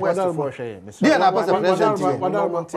Obaye. Obaye lecturer. We educating people. Yes sir. Kofi message petition buy no can na president here. Why educate but so educate here and then with this CIGB for atna how we super mo no dey all na can yes. Oh my message petition buy. O educate here kasa. O educate na nka me convince want to say petitions na buy no say na na say president here no. Na me ni boni ya why na say oye judge no watna asem so. Na Ghana mamra say judge tena asem so. Na say uwo chinwahwe bi wo ho a ye wo kwan a ye fa so nyasa. You can go for an appeal. But you cannot even sue the judge. And yes na Ghana mate. We say judges no mo tena asem no nyina so no mo de omo fo mo nkodi. Enen po de ba akokora be part of the omo se omo ye committee na maame na otena asem no so de ono nko an de yi ne content cro oyi nipa bone ni ye hu ni so bi da hey kangaroo court we maame ni nkuro bo a wabebo there be petition no ba ye no ba ko see in fact I'm at a loss now because petition come in the papa won't be me ba ho okay me ba ho petition no you must have a question Mr. Honorable you must have a question I am the one talking me pa cho me break oh my petition no kwa no maame ni say mun kire me instance ya dia bom me no a mo kotena ase a mo say e prima facie no e mo dia hin e na mo di gina so establish a prima facie for say kan kire Who say me no kasa petition no kra mo man copy. I don't know. That petition, petition. President or no case or per 7 days. President a man copies man 10 days to respond. And you no correct. No, but that is the petitions were forwarded to her. What say because I'm at a loss. No, because on your petition copies it can never be true. On my let's establish. And because which of the petitions now? They were a committee no hono another president the man no and now no the president or the mama no 10 days mama no so which one 7 is days the committee members the same they call how we sure that was the same one so appear committee no or proceedings no kona nye no obehu say nye no yama copies of the petition from the presidency so mama no requested 7 days president man 10 days and obi be ka say mama no any copies of petitioner then response no the command president no dey no gina formal response so movie no Ghana mamra kire se o de ntansa bo obi a o ho kwan se obefa lawyer se nipa ni ho kra na lawyer no etibi gina na ba mu ma no enye sa det mami bae na osuma ne lawyer mo se lawyer no kra mo ntie na sem Where Mammy in Crowbo? Ah, Mammy in Crowbo. Where Mammy in Crowbo? Yes. But yes, you mean Mammy in Crowbo on Qua. Yakasa Mr. National Day of Prayer and Thanksgiving, also Koso. And he was the Chief of Staff, Julius Debrane, Bishop James Sir, and all Casas, and he. Mammy statement I go so kind. Oh, Maninkin kind, Mr. Mammy, Maninkin kind. What's am I? A choir mother mammy no afaso. To the extent say one more or more than Tansan born on the crowd. Mama or more testify. Must more testify.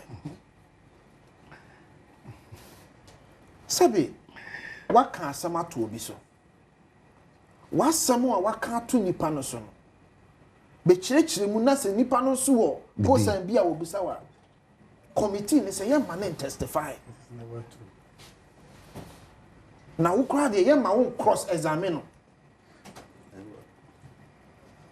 A chief justice, Mosimu investigating. Mumma ne busi ani ba ko kra metena na chi sebe mo toto na no ni kunu ana ne bakra meja no eno nso amosemo nye ti maame ne ba intimidated alone obedura ma doso maame a woye chief justice of this republic no mo doso ni wura ne bag mu nyina ansa na wabetena se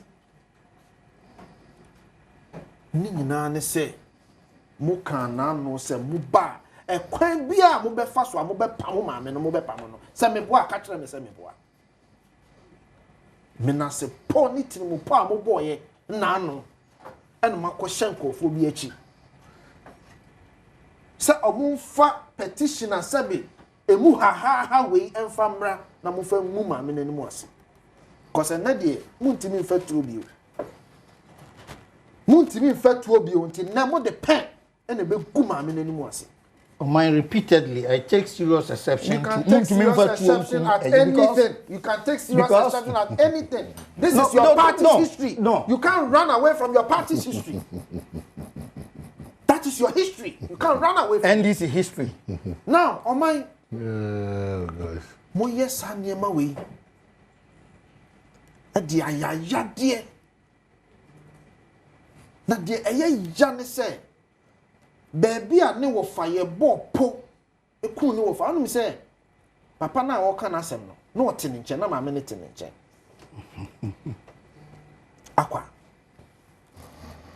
baby e bo po ku e ho na mo de na kotena se mo toto na no. All right. Enti o man adia NDC 4 year president amu seti se ne obi ne mo nya adwene a te se de kane no mo ye no so obi ne mo nya adwene a ekwan bia mo be fa so a nipa mo ne nya adwene no mo be yi na firi wo no mo be fa so. No, my question is just friendly one. Charlotte, position was Charlotte or say, for that conversation, Charlotte, now MPP, my bench, some mobile will be universal. And the same processes. I don't have a position. The same processes. I don't have a position on Charlotte. I have a position on top of